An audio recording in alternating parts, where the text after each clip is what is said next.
మత మార్పిడి రమణామూర్తి ప్రోత్సహిస్తాడా వ్యతిరేకిస్తాడా? నా మతం ఒకటి ఉంది. ఈ మతంలోకి మీరు మారాలి. మీ మతం పనికిరాంది. మీరు దీన్ని వదిలిపెట్టి నా మతంలోకి రావాలని చెప్పండి.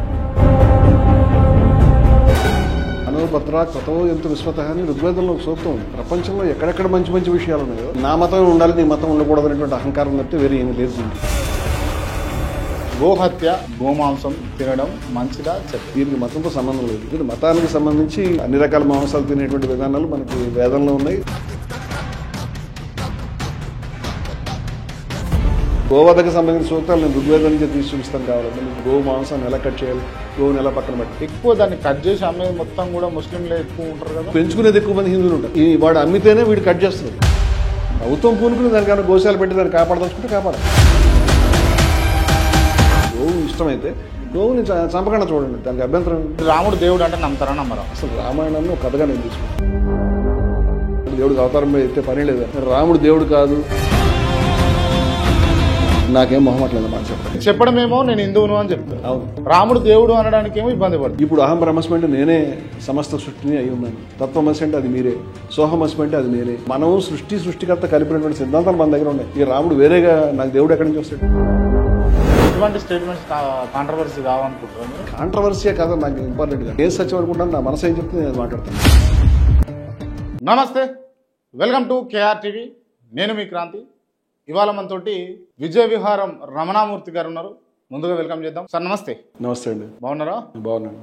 జై శ్రీరామ్. జై శ్రీరామ్ అనాలా నేను కూడా? జై శ్రీరామ్. నాకే అభ్యంతరం లేదు. జై శ్రీరామ్ అంటారు. జై శ్రీరామ్. జై శ్రీరామ్, జై శ్రీరామ్, జై శ్రీరామ్. జై శ్రీరామ్. రైట్. ఓకే, ఇట్లా అన్ని మతాలను మీరు గౌరవిస్తారా? అన్ని మతాలని దాదాపుగా దాంట్లో ఉన్న ముఖ్యమైన ప్రధానమైనటువంటి విలువలు ఏవైతే ఉన్నాయో వాటి అన్నిటి పట్ల నాకు గౌరవం ఉంది. Praise the lord. ఏమండి? Praise the lord. We can say praise the lord, no problem. అల్లాహు అక్బర్. అల్లాహు అక్బర్ అంటే దేవుడు చాలా గొప్పవాడు అని మంచిది మాట. అది కూడా జై శ్రీరామ్ లాంటి మాట. అది కూడా జై శ్రీరామ్ అంటే దేవుడికి జై అని, రాముడు అంటే దేవుడు అనే ఉద్దేశంతో కదా మనం జై చెప్తున్నది. అల్లాహు అక్బర్ అంటే దేవుడు సర్వోన్నతుడు అని, మంచిది అది కూడా. రైట్. అంటే స్పెషల్గా అంటే ఇవాళ రమణమూర్తి గారిని ఇంటర్వ్యూ చేయడానికి కారణం ఏంటంటే main reason first of all నాస్తికుడు కాదు, అట్లానే ఆస్తికుడు కూడా కాదు. సో ఈ అంశాలకున్న థిన్ లైన్ ఏదైతే ఉందో దాన్ని వాళ్ళు తెలుసుకునేటందుకు మీకు మంచి సబ్జెక్ట్ని ఇచ్చేటందుకే ఇంటర్వ్యూ. ఎక్కడా స్కిప్ చేయకుండా పూర్తిగా చూస్తారని చెప్పేసి నేను ఆశిస్తున్నా. రైట్ సార్, ఈ ఇంటర్వ్యూలో నేను ఏ ప్రశ్న అయినా అడగవచ్చా మిమ్మల్ని? శుభ్రంగా ఏదైనా దాని గురించే ఇంటర్వ్యూ. Right right okay. మత మార్పిడిని రమణామూర్తి ప్రోత్సహిస్తాడా వ్యతిరేకిస్తాడా? స్వామి వివేకానందుడు చికాగోలో ప్రపంచ సర్వమత సభలో మాట్లాడుతూ చాలా అద్భుతమైనటువంటి మాట చెప్పారండి. అంటే మత మార్పిడి అంటే ఏమిటంటే మొట్టమొదట నా మతం ఒకటి ఉంది. ఈ మతంలోకి మీరు మారాలి. మీది మతం పనికిరాంది. మీరు దీన్ని వదిలిపెట్టి నా మతంలోకి రావాలని చెప్పడం. మీ మతం పనికిరాదని చెప్పడం ఒక రకమైన అహంకారం. అది మన భారతదేశంలో మన ప్రాచీన విలువలు ఎక్కడ లేవు. అందుచేత మనకు సంబంధించినటువంటి ప్రాచీన విలువలు మాట్లాడే పెద్దవాళ్ళంతా కూడా ఇలాంటి మాటలు ఖచ్చితంగా దీన్ని తప్పని చెప్తూ వచ్చారు. ఇకపోతే సైన్స్ మనం చూద్దామండి. న్యూటన్ గురుత్వాకర్షణ శక్తిని కనిపెట్టాడు. ఐన్స్టైన్ E=mc² అనే సిద్ధాంతం కనిపెట్టాడు. ఎవరైనా మేము న్యూటన్ మతస్థలం, ఐన్స్టైన్ చెప్పింది ఒప్పుకోం, మీరు ఐన్స్టైన్ చెప్పింది దీనికి మానేసి న్యూటన్ దాన్ని కన్వర్ట్ అవ్వాలని చెప్తారా? మేము ఐన్స్టైన్ మతస్థలం, న్యూటన్ తప్పండి, మొత్తం ఐన్స్టైనే కరెక్ట్ అని అంటారా? ఐన్స్టైన్ కానీ, న్యూటన్ కానీ, లేకపోతే ఆర్కిమిడీస్ కానీ, డార్విన్ కానీ వీళ్ళందరూ చెప్పినవి సైన్స్లో లేయర్స్ కింద యాడ్ అవుతూ వెళ్ళిపోతూ ఉంటాయి. స్పిరిచువల్ సైన్స్లో కూడా అలాగే డెవలప్ కావాలి. యేసుక్రీస్తు చెప్పినటువంటి మాటలతో నాకు వచ్చిన తగాదయ్య ఉందండి. అనోభద్రా క్రతో ఎంత విశ్వత అని ఋగ్వేదంలో ఒక సూక్తం ఉంది. ప్రపంచంలో ఎక్కడెక్కడ మంచి మంచి విషయాలు ఉన్నాయో అవన్నీ మా దాకా రావాలి కాక నా ప్రాచీనులు చెప్పారు. అంచేత క్రీస్తు శర్మనంది మౌంట్ అని మంచి మాటలు, పొరుగువాడిని ప్రేమించాలంటే నాకు కావాలి. అలాగే ప్రాఫిట్ ఒకవేళ సమానత్వం గురించి చెప్తే అది నాకు కావాలి. అవన్నీ తీసుకుంటాం, మాకేం అభ్యంతరం ఉంది. కానీ దాని గురించి మొత్తం ఇవన్నీ పక్కన పడేసి నన్ను మొత్తం మారిపోవాలి అంటే మీరు మళ్ళీ న్యూటన్ సిద్ధాంతం పక్కన పెట్టి ఐన్స్టైన్ మతాన్ని కన్వర్ట్ అని చెప్పినట్టే, అది అసహజం, తప్పు కూడా. స్వామి వివేకానందుడు ఈ సబ్జెక్ట్ అద్భుతంగా చికాగో సర్వమత సభలో డీల్ చేస్తూ ఏం చెప్పాడంటే, ఫస్ట్ ఒక విషయాన్ని అంగీకరించాలి. ప్రతి మతంలో కూడా ఏ మతం పనికిరాదని చెప్పడం లేదు. ప్రతి మతంలో కూడా పనికొచ్చే విషయాలు ఉన్నాయి. ప్రతి మతంలో కూడా వదిలిపెట్టాల్సినవి, వదులుకోవాల్సిన విషయాలు కూడా ఉంటాయి. పరిమితులు కూడా ఉన్నాయి. ప్లస్ ఉంది, మైనస్ ఉంది. ప్రతి మతంలో ఉన్నాయి. ప్రతి మతం చాలా అత్యద్భుతమైన వ్యక్తులు డెవలప్ చేసి చూపించింది. ప్రతి మతం నుంచి గొప్ప మహాత్ములు పుట్టుకొచ్చారు. గఫార్ ఖాన్ గారు ముస్లిం, గాంధీ గారేమో హిందూ. వీళ్ళిద్దరు కూడా చాలా సర్వోన్నతులు, రెండు విభిన్నమైన సంప్రదాయాలకు చెందినటువంటి వాళ్ళు. అట్లా మనకు ప్రతి మతంలో గొప్పవాళ్ళు కనిపిస్తారు. ప్రతి మతంలో దుర్మార్గులు పనికిరాని కూడా ఉన్నారు. ప్రతి మతంలో. ఇప్పుడు మనం మతంలో గొప్పవాళ్ళు దాని ప్రతినిధులుగా తీసుకుంటాం, వాళ్ళ విలువలు ప్రతిబింబిస్తున్నారు అని అనుకుంటాం. ఇప్పుడు ఈ మతం మాత్రమే ఉండాలి, మిగతా మతాలు పనికిరావని చెప్తే మిగతా మతం ఖచ్చితంగా అందరినీ నెగిటివ్ పీపుల్ని ప్రొడ్యూస్ చేయాలి. అలా జరగలేదు. ప్రతి మతం కూడా గొప్ప వాళ్ళు ప్రొడ్యూస్ చేసింది, ప్రతి మతం పనికిరావాళ్ళని ప్రొడ్యూస్ చేసింది. స్వామి వివేకానందుడు ఏమిటంటే నా మతం మాత్రమే ఉండాలి, నీ మతం నశించాలి, వారి మాటలు ఇవన్నీ కూడా. ఆయన ఎవరంటే వారికి నా హృదయాంతరాళంలోంచి నా యొక్క సంతాపాన్ని తెలియజేస్తున్నాను, నీ కోరిక నెరవేరదు, ఇట్స్ జస్ట్ ఇంపాసిబుల్. ఏ హిందూ అయినా కూడా మొత్తం అంతా సనాతన ధర్మం నిండిపోవాలి, ఇస్లాం క్రైస్తవులు నశించాలి, అది అవ్వదు. అది కానీ ఈ సబ్జెక్ట్ ఒక నిమిషం అండి, ఈ సబ్జెక్ట్ లోతుకి వెళ్ళాలి మనం. నా మతమే ఉండాలి, ఇది అవ్వదండి. ఈ పని కాదు. వివేకానందుడు అద్భుతమైన పరిష్కారం చెప్పాడు. ఏం చెప్పాడంటే ఒక మొక్క ఉంది, ఈ మొక్క గాలిని తీసుకుంటుంది, సూర్యరశ్మిని తీసుకుంటుంది, నీళ్ళని తీసుకుంటుంది, మట్టిలోంచి మినరల్స్ తీసుకుంటుంది. వీటన్నిటిని తీసుకుని అది మట్టి అవుతుందా? అవ్వట్లేదు. గాలి అవుతుందా? అవ్వట్లేదు. సూర్యకిరణం అవుతుందా? అది కూడా కావట్లేదు. మినరల్స్ అవుతుంది, అది కూడా కావట్లేదు. వీటన్నిటిని తనదైన మొక్క పదార్థంగా మార్చుకుని ఎదుగుతుంది. అంచేత మనం ప్రతి మతం నుంచి కూడా గొప్ప గొప్ప విషయాలు ఏమైనా ఉంటే వాటిని అన్ని మతస్థులు కూడా, హిందూ మతంలో ఉపనిషత్తులు ఏం చెప్తున్నాయో అది హిందువులు కాదని మొత్తం ప్రపంచ మానవాళి ఆస్తి. శర్మనాంది మౌంట్లో క్రీస్తు ఏం చెప్పారో అది జీసస్ క్రీస్తు కాదని, ప్రపంచ మానవాళి అందరికీ సంబంధించింది అది. అలాగే ఖురాన్లో ఉన్నటువంటి మంచి విషయాలు అది కూడా ప్రపంచ మానవాళి ఆస్తి. అంచేత మనం ఇచ్చిపుచ్చుకోవడం ద్వారా వాళ్ళ యొక్క పద్ధతులు తీసుకోవాలి. దేన్ని కూడా మొత్తంగా పక్కన పడాల్సిన అవసరం లేదు. నా మతమే ఉండాలనే పద్ధతులు కాకుండా ప్రతి మతం నుంచి మంచి విషయాలు తీసుకుని మనిషి ఎదగాలి. ఇది మన ఆలోచన. ఇది ఋగ్వేదంలో ఉంది, వివేకానందుడు చెప్పాడు. Right, okay. కానీ బట్ ఇప్పుడున్న పరిస్థితులలో అంటే రిలీజియన్ కన్వర్షన్స్ చాలా అయిపోయినాయి. అంటే క్రిస్టియన్ నుంచి హిందువులకు కావచ్చు, హిందువుల నుంచి క్రిస్టియన్లకు కావచ్చు, ముస్లింలు హిందువులకు కావచ్చు, హిందువుల నుంచి ముస్లింలు కావచ్చు, కన్వర్షన్స్ అయితే ఉన్నాయి. ఈ కన్వర్షన్స్ గల కారణం ఏంది? కన్వర్షన్స్కి కారణం నా మతమే ఉండాలి, నీ మతం ఉండకూడదు అనేటువంటి అహంకారం తప్పితే వేరే ఏమీ లేదు దీంట్లో. ఇప్పుడు స్వామి అగ్నివేష్ గారు ఆర్య సమాజ్ అనేటువంటి దాంట్లో ఉండేవారు, మీకు తెలుసు. వారు ఇప్పుడు లేరు. ఇప్పుడు అంటే వారు భౌతికంగా లేరు. ఈ ఆర్య సమాజ్కి ఒక శుద్ధి అనేటువంటి ఒక కార్యక్రమం ఉంది, మీరు వినుంటారు. శుద్ధి అంటే మిగతా మతస్థులను వెనక్కి తీసుకురావటం. ఆయన ఆర్య సమాజిస్ట్ అయ్యుండి కూడా శుద్ధిని ఎప్పుడు చేయలేదు. ఆయన ఎవరు అడిగారు, ఏమంటే ఎందుకు మీరు శుద్ధి కార్యక్రమాన్ని అమలు జరపట్లేదు? శుద్ధి అంటే నువ్వు ఇప్పటిదాకా అశుద్ధంగా ఉన్నావు, ఇప్పుడు నేను నిన్ను శుద్ధి చేస్తాను, అపరిశుభ్రంగా మురిగ్గా ఉన్నావు, నేను నిన్ను శుద్ధి చేస్తున్నానని చెప్పడమే కదా. ఇప్పుడు నేను పక్క మతస్థుడిని అశుభ్రంగా మురిగ్గా ఉన్నావు, నేను మాత్రం శుద్ధంగా ఎందుకు చెప్తాను? ఇది అహంకారం అవుతుంది అని చెప్పి నేను ఆ పని చేయని చెప్పాడు. అంటే హిందువులు అహంకారులు కాదు అంటారు. హిందువులే కాదు, ఎవరైనా కూడా. నేను మిగతా అలా చెప్పినటువంటి క్రైస్తవులు ముస్లింలు కూడా ఉన్నారండి, చెప్పకుండా ఏం లేరు.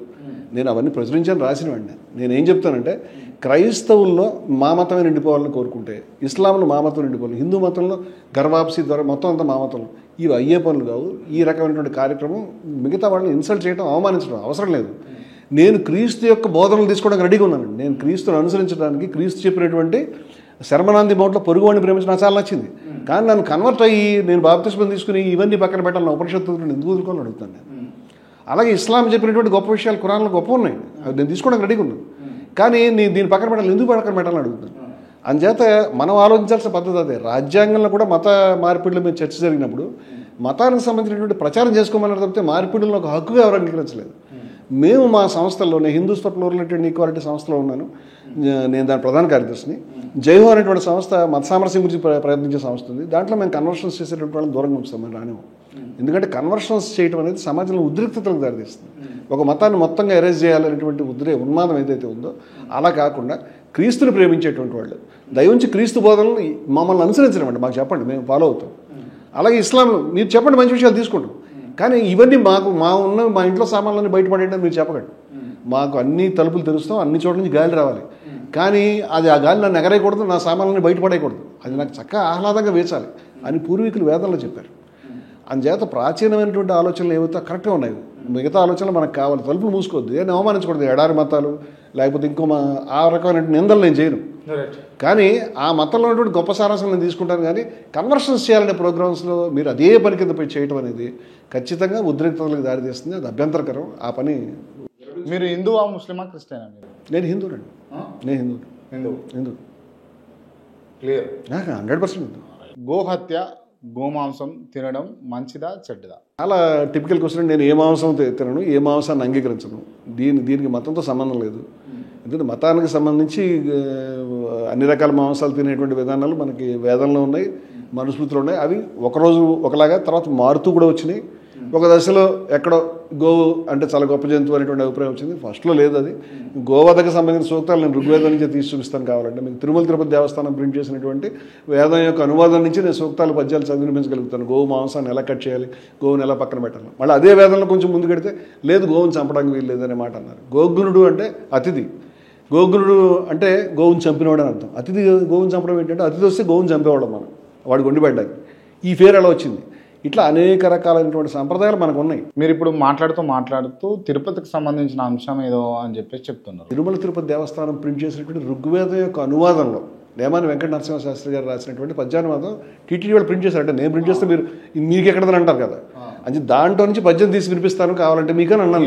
దాంట్లో నేను చెప్పాను గోవుని రుభువులు అనేటువంటి వాళ్ళు ఈ గోవు యొక్క మాంసాన్ని తీసి పక్కన పెట్టారు, కట్ చేసిన తర్వాత ఒకళ్ళు రక్తాన్ని అంతా బయట పారబోసారు.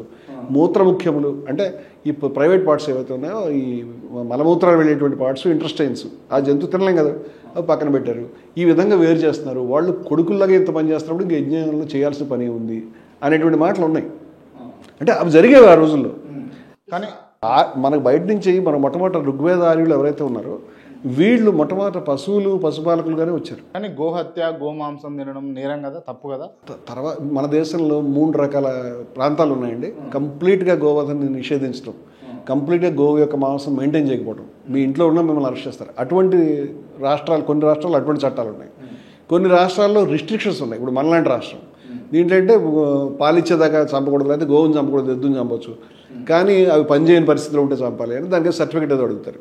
ఇంకొన్ని రాష్ట్రాలు ఇంకొంత ఫ్లెక్సిబిలిటీ ఉంది. కొన్ని రాష్ట్రాలు ఏ రకమైనటువంటి రిస్ట్రిక్షన్ లేకుండా నార్త్ ఈస్ట్లో కానీ కేరళలో కానీ ఇటువంటి రిస్ట్రిక్షన్స్ లేవు, ఇవాళకి కూడా లేవు. ఇది మనకు రకరకాలుగా ఉంది వైరుధ్యం. ఈ వైరుధ్యాన్ని పరిష్కరించి కేంద్ర ప్రభుత్వం ఎప్పుడైనా గోవుని జాతీయ జంతువు చెప్పి అందరూ ఫీల్ అవుతుంటే గోవుని జాతీయ జంతువు చేసి గోవుని ఎవరు చంపకుండా చూడమంటే అభ్యంతరం ఏం దానికి, అభ్యంతరం ఏం లేదు దానికి. కానీ ఆ పని చేయకుండా ఎవరైనా వెళ్తుంటే వాళ్ళ మీద అటాక్ చేయడం, అక్లాక్ని 2015లో దాడి చేసి చంపేశారు. ఇలాంటి దాడులు వందల సంఖ్యలో జరిగినాయి. ఈ దాడులు చేసి చేయటం, వాళ్ళని ఉసుకొల్పడం, అలా చేసే విధానం చేయటం అది కరెక్ట్ కాదు. ఎవరు ఉసుగొలుపుతున్నారు? ఇది ఒక ఐడియాలజీ ప్రకారంగా నడుస్తున్నది. అంటే మన గోవధ హిందూ మతోన్మాద శక్తులు అనేక ఉన్నాయి. ఏదో ఒక సంఘాన్ని పేరు పెట్టడం నా ఉద్దేశం కాదు. హిందూ మతోన్మాద శక్తులు చాలా కాలం నుంచి ఉన్నాయి. ఉదాహరణకు ఆర్ఎస్ఎస్ 1925లో స్థాపించారు. 1925 కంటే ముందు నుంచి హిందూ మతోన్మాదం ఉంది. అంచేత నాకు హిందూ మతోన్మాద ఐడియాలజీ సమస్య కానీ ఆర్ఎస్ఎస్తో సమస్య కాదు. ఆర్ఎస్ఎస్ తన ఐడియాలజీ వదులుకుంటే నాకు గొడవ లేదు. ఆర్ఎస్ఎస్ హిందూ రాష్ట్రం, హిందూ సంఘటన, హిందువులు మాత్రమే ఉండాలని ఒక సిద్ధాంతం కలిగి ఉంది. వాళ్ళ గోల్వాల్కర్ గారు రాసుకున్నాడు. ఆయన మిగతా వాళ్ళకి హక్కులు ఉండడానికి వీల్లేదు, హిందువులకు మాత్రమే ఉండాలని కోరుకున్నాడు. మనుస్మృతి గొప్పదని కూడా ఆయన రాసుకున్నాడు. మన రూల్స్ అవర్ హార్ట్స్ అని ఒకప్పుడు ఆర్గనైజర్ పత్రికలో రాశారు. అంచేత ఈ సిద్ధాంతాలు వాళ్ళు వదులుకుంటే నాకు వాళ్ళతో తగదలేదు. ఈ సిద్ధాంతాలు వాళ్ళకంటే పాతవి. అంతకుముందు కూడా దాన్ని మాట్లాడే ఎవడో ఉన్నాడు. అలాగే ఇస్లాం ఫండమెంటలిజం ఉందనుకోండి, జమాతా ఇస్లామీ వాళ్ళు మొత్తం దేశం అంతా కూడా ప్రపంచం అంతా ఇస్లాం వచ్చేసేయాలని కోరుకుంటారు. ఈ సిద్ధాంతం వాళ్ళకంటే పాతది. నాకు సంస్థలతో తగదలేదు, నాకు ఐడియాలజీతో తగదలేదు. ఈ ఐడియాలజీ ఏదైతే దుర్మార్గమైన ఐడియాలజీ ఉందో పక్కవాడు నా దాంట్లోకి వచ్చేసేయాలి, మొత్తం నిర్మూలించబడాలి, ఇది అభ్యంతరం ఉంది. ఇది ఉద్రిక్తతలకు కారణం అవుతుంది. వీళ్ళు గోవధన ఒక ఇన్స్ట్రుమెంట్ కింద చేస్తున్నారు. వాస్తవంగా జంతువధని మాంసాన్ని తినేది ఎక్కువ మంది హిందువులే, ట్రాన్స్పోర్ట్ చేస్తుంది హిందువులే. కేంద్ర ప్రభుత్వం అక్కడ హిందువులు మా ప్రభుత్వం అని చెప్పే వాతావరణం ఎక్కువ మంది హిందువులే. డేటా తీయచ్చు, డేటాను గవర్నమెంటే బయట పెట్టచ్చు, ఎవరు కాదంటారు. ఇప్పుడు చాలా చోట్ల మన దేశం ఇప్పుడు చార్మినార్ పోయినా లేకపోతే ఇతర ప్రాంతాలకు కొన్ని చోట్లకు పోయినా కూడా ఎక్కువ దాన్ని కట్ చేసి అమ్మేది మొత్తం కూడా ముస్లింలే ఎక్కువ ఉంటారు కదా. కట్ చేసి అమ్మేది ముస్లిమ్స్ ఉంటారు, పెంచుకునేది ఎక్కువ మంది హిందువులు ఉంటారు. పెంచుకుని వాడు అమ్మితేనే వీడు కట్ చేస్తున్నాడు. వాడు అమ్మకుండా ఉండలేని పరిస్థితి రైతుకున్నది. రైతు తనకి ప్రొడక్టివ్ కాకపోయిన తర్వాత యానిమల్ని ఏం చేయాలో తనకు తెలియదు. ప్రభుత్వం పూనుకుని దానికైనా గోశాలు పెట్టి దాన్ని కాపాడదలుచుకుంటే కాపాడాలి. ఆ ఆల్టర్నేటివ్ లేనంతకాలం అతను అమ్ముకుంటాడు. అతను అమ్ముకుంటే మార్కెట్లో అన్నింటిలో అమ్ముతారు, మనకు తెలిసే విషయం. వాటి అన్నింటినీ పంపిస్తున్నారు. ఇక్కడైతే మనకి చట్టాల్లో కొంత వెసులుబాటు ఉంది కాబట్టి ఏదో సర్టిఫికేట్ తీసుకుని చేస్తారు. గోవు మీద కంప్లీట్ రిస్ట్రిక్షన్ ఉందో లేదో నాకు కూడా ఈ రాష్ట్రంలో అవగాహన లేదు, కానీ ఎద్దు మీద వాటి మీద అంత రిస్ట్రిక్షన్ అయితే ఏమీ లేదు. అయితే చాలా చోట్ల ఇప్పుడు మనకి కౌబెల్ట్ అంటాం, ఉత్తరప్రదేశ్, మధ్యప్రదేశ్, ఈ రాష్ట్రాల్లో కంప్లీట్ నిషేధం అనేది ఉంది. ఇట్లా మారుతుంది. నేను ఒక యూనిఫామ్ సిస్టమ్ తీసుకొచ్చి మనుషుల మీద దాడులు జరగకుండా చేయండి అండి. మీకు గోవు ఇష్టమైతే గోవుని చంపకుండా చూడండి, దానికి అభ్యంతరం ఉంది. కానీ గతంలో మనకి ప్రాచీనంగా అనేకమైన సాంప్రదాయాలు ఉన్నాయి, అవి మారుతూ వచ్చినాయి. దాంతో కూడా ఈత కథ లేదు, మారితే ఏమైనా నష్టం. అంటే ఒక్క మాటలో చెప్పాలంటే గోహత్య చేయొచ్చా చేయరాదా? ఒక మాటలో నేను ఏ జంతువు యొక్క హత్య చేయకూడదు అనుకునే ఆ సంస్థకి పద్ధతికి చెందిన మనిషిని. మేము సర్వప్రాణి సమాహిత దినం చేస్తాము. నా మటుకు నేను ఏ రకమైన జంతువు యొక్క మాంసాన్ని కానీ, దాని నుంచి వచ్చే ప్రొడక్ట్ కానీ, పాలు కానీ, పెరుగు కానీ, ఇవి కూడా మా దృష్టిలో హింసే. నేను చివరికి సబ్బు కూడా వాడినా, ఎందుకంటే యానిమల్ ఫ్యాట్ ఉంటుంది. నేను సబ్బు షాంపూ కూడా వాడినా. అంత దూరంగా ఉంటాం మేము, మాలో చాలామంది. సర్వప్రాణి సమాహిత దినం అని మేము చేస్తాం. ఇప్పటికీ సబ్బు షాంపూ మీరు వాడరు? వాడిని. అది యానిమల్ ఫ్యాట్స్ నుంచి వస్తున్నాయి. యానిమల్ ఫ్యాట్కి దగ్గరగా ఉన్న ఏ వస్తువు వాడము. ఇది మా స్కూల్ అది.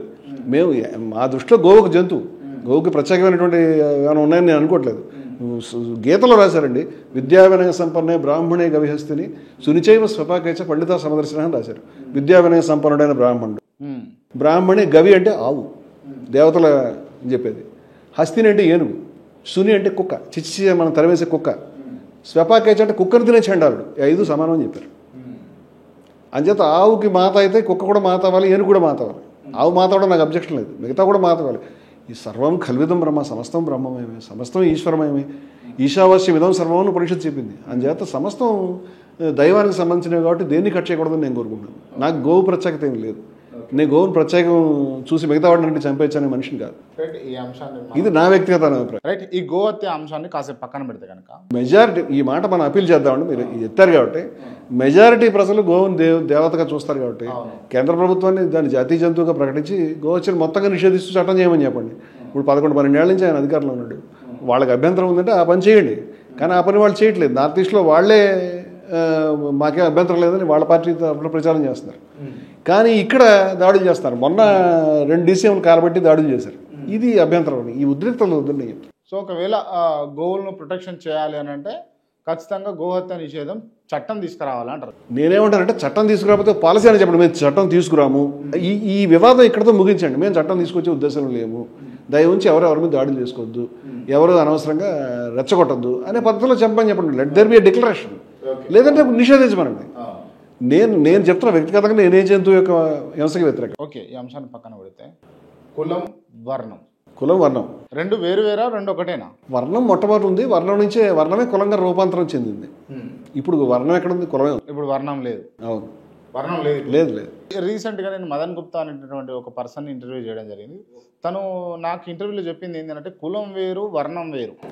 వర్ణం నుంచి కులాలు ఏర్పడలేదు అన్న రీతిలో తను చెప్పడం జరిగింది. సో మీరు ఏమంటారు? నాకు వారి యొక్క అభిప్రాయంతో పరిచయం లేదండి. మనకి ఋగ్వేదంలో పెద్దగా కులం లేదండి. ఋగ్వేదంలో లేదు. పైగా సమానత్వ సూక్తం అని అద్భుతమైన సూక్తం కూడా ఉంది. పురుష సూక్తం అనే ఒక చోటే మనకి ఈ బ్రాహ్మణ క్షత్రియ వైశ్య శూద్ర అనే మాటలు వస్తాయి మొట్టమొదటిసారి. స్కాలర్స్ ఏం చెప్తున్నారంటే ఈ పురుష సూక్తం అనేది తర్వాత వచ్చేరింది, ఇది మొట్టమొదటి నుంచి ఉన్నది కాదు అని చెప్తున్నారు, ప్రక్షిప్తం అని. అలా చెప్పిన వాళ్ళు బాబాసాహెబ్ అంబేద్కర్ కూడా ఉన్నాడు. ఆయన కూడా చెప్పాడు ఇది దాంట్లోది అయితే కాదు, ఇది తర్వాత వచ్చిందని. అంటే పురుష సూక్తం చాలా ఇంపార్టెంట్. ఏది ఋగ్వేదంలో తర్వాత కాదా అనేది వేరే విషయంగా, అర్వాచీనమా ప్రాచీనమా తర్వాత, కానీ అది ఇంపార్టెంటే. వేదంలో దాదాపు అంటే వేదంలో సమానత్వ సూక్తం ఉంది. ఇప్పుడు బయట నుంచి సంచార జాతులు కనిపిస్తారు కదా, ఏదైనా ఊరికి వస్తారనుకోండి, ఖచ్చితంగా వాళ్ళు మధ్యాసియా నుంచి వచ్చారని నేను అనుకుంటున్నాను. మధ్యాసియా నుంచి వచ్చినటువంటి వాళ్ళు ఎవరైతే ఉన్నారో వాళ్ళంతా సమానంగా ఉంటారు తప్పితే వాళ్ళలో డివిజన్స్ ఉండవు. మీకు పట్టణ నాగరికత సెటిల్ అయినటువంటి ప్రాంతాల్లోనే డివిజన్స్ వస్తాయి. డివిజన్స్ తర్వాత వచ్చినాయి. ఆ డివిజన్స్ వచ్చినటువంటి పీరియడ్ ఉపనిషత్తులో కొంత రికార్డు. ఉపనిషత్తుల్లో మనకి సత్యకామ జాబాలని కథ ఉంటుంది. సత్యకాముడు అనేటువంటి ఆ కుర్రవాడు జాబాలి అతని తల్లి జాబాల, ఆ తల్లిని అడుగుతాడు, అమ్మ నా గోత్రం ఏమిటి, నేను ఎవరికి పుట్టాను? తల్లి చెప్తుంది, నాయన నేను ఎంతోమందిని సేవిస్తున్నప్పుడు ఎవరెవరికో పరిచర్యలు చేస్తాను, ఆ పరిచారికాడు చేస్తున్నప్పుడు నువ్వు నాకు పుట్టావు. మీ నాన్న ఎవరు నాకు తెలియదు, నా పేరు జాబాల, నీ పేరు సత్యకాముడు, నీ పేరు సత్యకామ జాబాలి అని చెప్పుకో అని చెప్తుంది. ఇతను గురువు దగ్గర పెడతాడు. గురువు అడ్మిట్ చేయాలంటే మొట్టమొదటి గోత్రం చెప్పాలి, ఇతని బర్త్ సర్టిఫికెట్. నువ్వు ఎవరో అని అడుగుతాడు. అడిగితే ఇతను తల్లి చెప్పింది యథాతథంగా చెప్తాడు. నా తల్లి ఎవరెవరికో పరిచారికగా ఉన్నప్పుడు, చూడండి ఎంత ఆవిడ ఎంత హీరోయిక్గా చెప్పిందో, ఈ పిల్లవాడు అంత హీరోయిక్గా చెప్తాడు. నన్ను కన్నది ఆమె పేరు జాబాల, నా పేరు సత్యకాముడు, అంచేత సత్యకామ జాబాలని మీరు రాసుకున్నాను. నువ్వు సత్యం చెప్పావు కాబట్టి నువ్వు బ్రాహ్మణుడు అని చెప్తాడు. అంటే సత్యం చెప్పడం బ్రాహ్మణుడికి ఒక ప్రమాణంగా ఆ రోజుల్లో ఉంది అని మనకు అర్థమవుతుంది. తర్వాత సెటిల్ ఈ గుణాలతో మొదలైనటువంటిది ఏదైనా ఉండాలి. అది ఎంత తక్కువ పీరియడ్ ఉందో ఎక్కువ పీరియడ్ ఉందో మనకు తెలియదు. ఆ తర్వాత కులాలు ఈయనకు పుట్టిన ఆ కులస్తుడే ఆవర్ణస్తుడే అనేది వచ్చేస్తుంది. మొత్తంగా వర్ణమే ఉంది, కులం లేదని చెప్పేది ఏమీ లేదండి. ఆ తర్వాత పురాణాలు వచ్చినాయి, వేదం వచ్చినప్పుడు ఇవేమీ లేవు. తర్వాత ఉపనిషత్తుల తర్వాత ఇతిహాసాలను పురాణాలు వచ్చినాయి. ఈ పీరియడ్లో తర్వాత స్మృతులు వచ్చినాయి. అక్కడ సెటిల్ అయింది. కులం అనేది సమాజంలో ఉన్నది. మనువు కులాన్ని సృష్టించలేదు. ఈ మాటలు నేను కాదు, అంబేద్కర్ రాశాడు. మనువు బ్రాహ్మణులు సృష్టించలేదు దీన్ని. ఇది ఆల్రెడీ ఉంది వ్యవస్థ. బ్రాహ్మణులు మొట్టమొదటి తలుపులు పూసుకున్నారు, వాళ్ళు మిగతా వాళ్ళు ఇమిటేట్ చేశారని అంబేద్కర్ అంటాడు. చాలా బాగా చెప్పాడు ఆయన. అయితే మనుస్మృతి ఉన్నదాన్ని రికార్డ్ చేసింది తప్పితే మను పుస్తకం రాసింది ఏంటి ఇంపోజ్ చేయడం అయ్యేటువంటి పని కాదు. మనుస్మృతిలో చాలా ఘోరమైన విషయాలు ఉన్నాయి. మీరు అడిగిన ప్రశ్న కూడా దాంట్లో సమాధానం ఉంది. అదేమిటంటే నన్ను మనెవరు అడిగారండి ఇదే మాట, వర్ణమా కులమా వేరు వేరా, అసలు మనుస్మృతిలో వర్ణం తప్పితే కులం లేదు. వాళ్ళు ఏ వర్ణస్థుడు ఏ వర్ణస్థుల బ్రాహ్మణుడు కనుక శూద్ర స్త్రీతో సంగమిస్తే ఫలానా వాడు పుడతాడు, వాడి పేరు ఫలానా వాడు అని రకరకాల పేర్లు చెప్పారు. అవన్నీ కులాలే. అంటే ఈ సంకరాల మధ్య కులాలు పుట్టడం మొదలైంది. ఓకే, అవి రకరకాల కుల వ్యవస్థ తలుపులు మొత్తం మూసేసుకున్నారు. ఇక గుణం అనేది మర్చిపోయారు. ఇప్పుడు పుట్టుకే ప్రధానమైంది. అదే కాకుండా అప్స్ అండ్ డౌన్స్ వచ్చినాయి. ఈ అప్స్ అండ్ డౌన్స్ వచ్చిన తర్వాత కుల వ్యవస్థ వచ్చింది. అంచేత వర్ణ వ్యవస్థ కుల వ్యవస్థగా రూపాంతరం చెందింది. ఇది రూపాంతరం చెందుతున్న క్రమాన్ని కూడా మనుస్మృతి ప్రాపర్గా రికార్డ్ చేసింది. ఉపనిషత్తుల్లో అంతకుముందు ఇది లేదు, అది మారుతున్న క్రమం ఉన్నది. అంచేత దీన్ని వర్ణమే ఉంది అంటే వర్ణం లేదు, సమాజంలో ఉన్నది కుల వ్యవస్థ మన కళ్ళ ముందు. అంతరాలు ఉన్నాయి, వివక్ష ఉంది. ఇప్పుడు ఈ కుల వ్యవస్థ ఏర్పడడానికి కారణం బ్రాహ్మణులేనా? కాదండి, అంటే అంబేద్కర్ కరెక్ట్గా చెప్పాడు, బ్రాహ్మణులు కారణం కాదు. బ్రాహ్మణులు మిగతా సమాజం ఇమిటేట్ చేసింది అంటాడు ఆయన. నేను చదివిన దాంట్లో నాకు అంబేద్కర్ చెప్పింది చాలా శాస్త్రీయంగా కనిపించింది. ఆయన ఏం చెప్పాడంటే వాళ్ళు ఒక సమూహంగా మొట్టమొదటి డోర్స్ క్లోజ్ చేసుకున్నారు, బయట వాళ్ళతో వివాహ సంబంధాలని మిగతా సంబంధాలను కట్ చేసుకున్నారు. నెక్స్ట్ వాళ్ళు కూడా వీళ్ళని చూసి వాళ్ళు కూడా ఇమిటేట్ చేసి వాళ్ళు కట్ చేసుకున్నారు.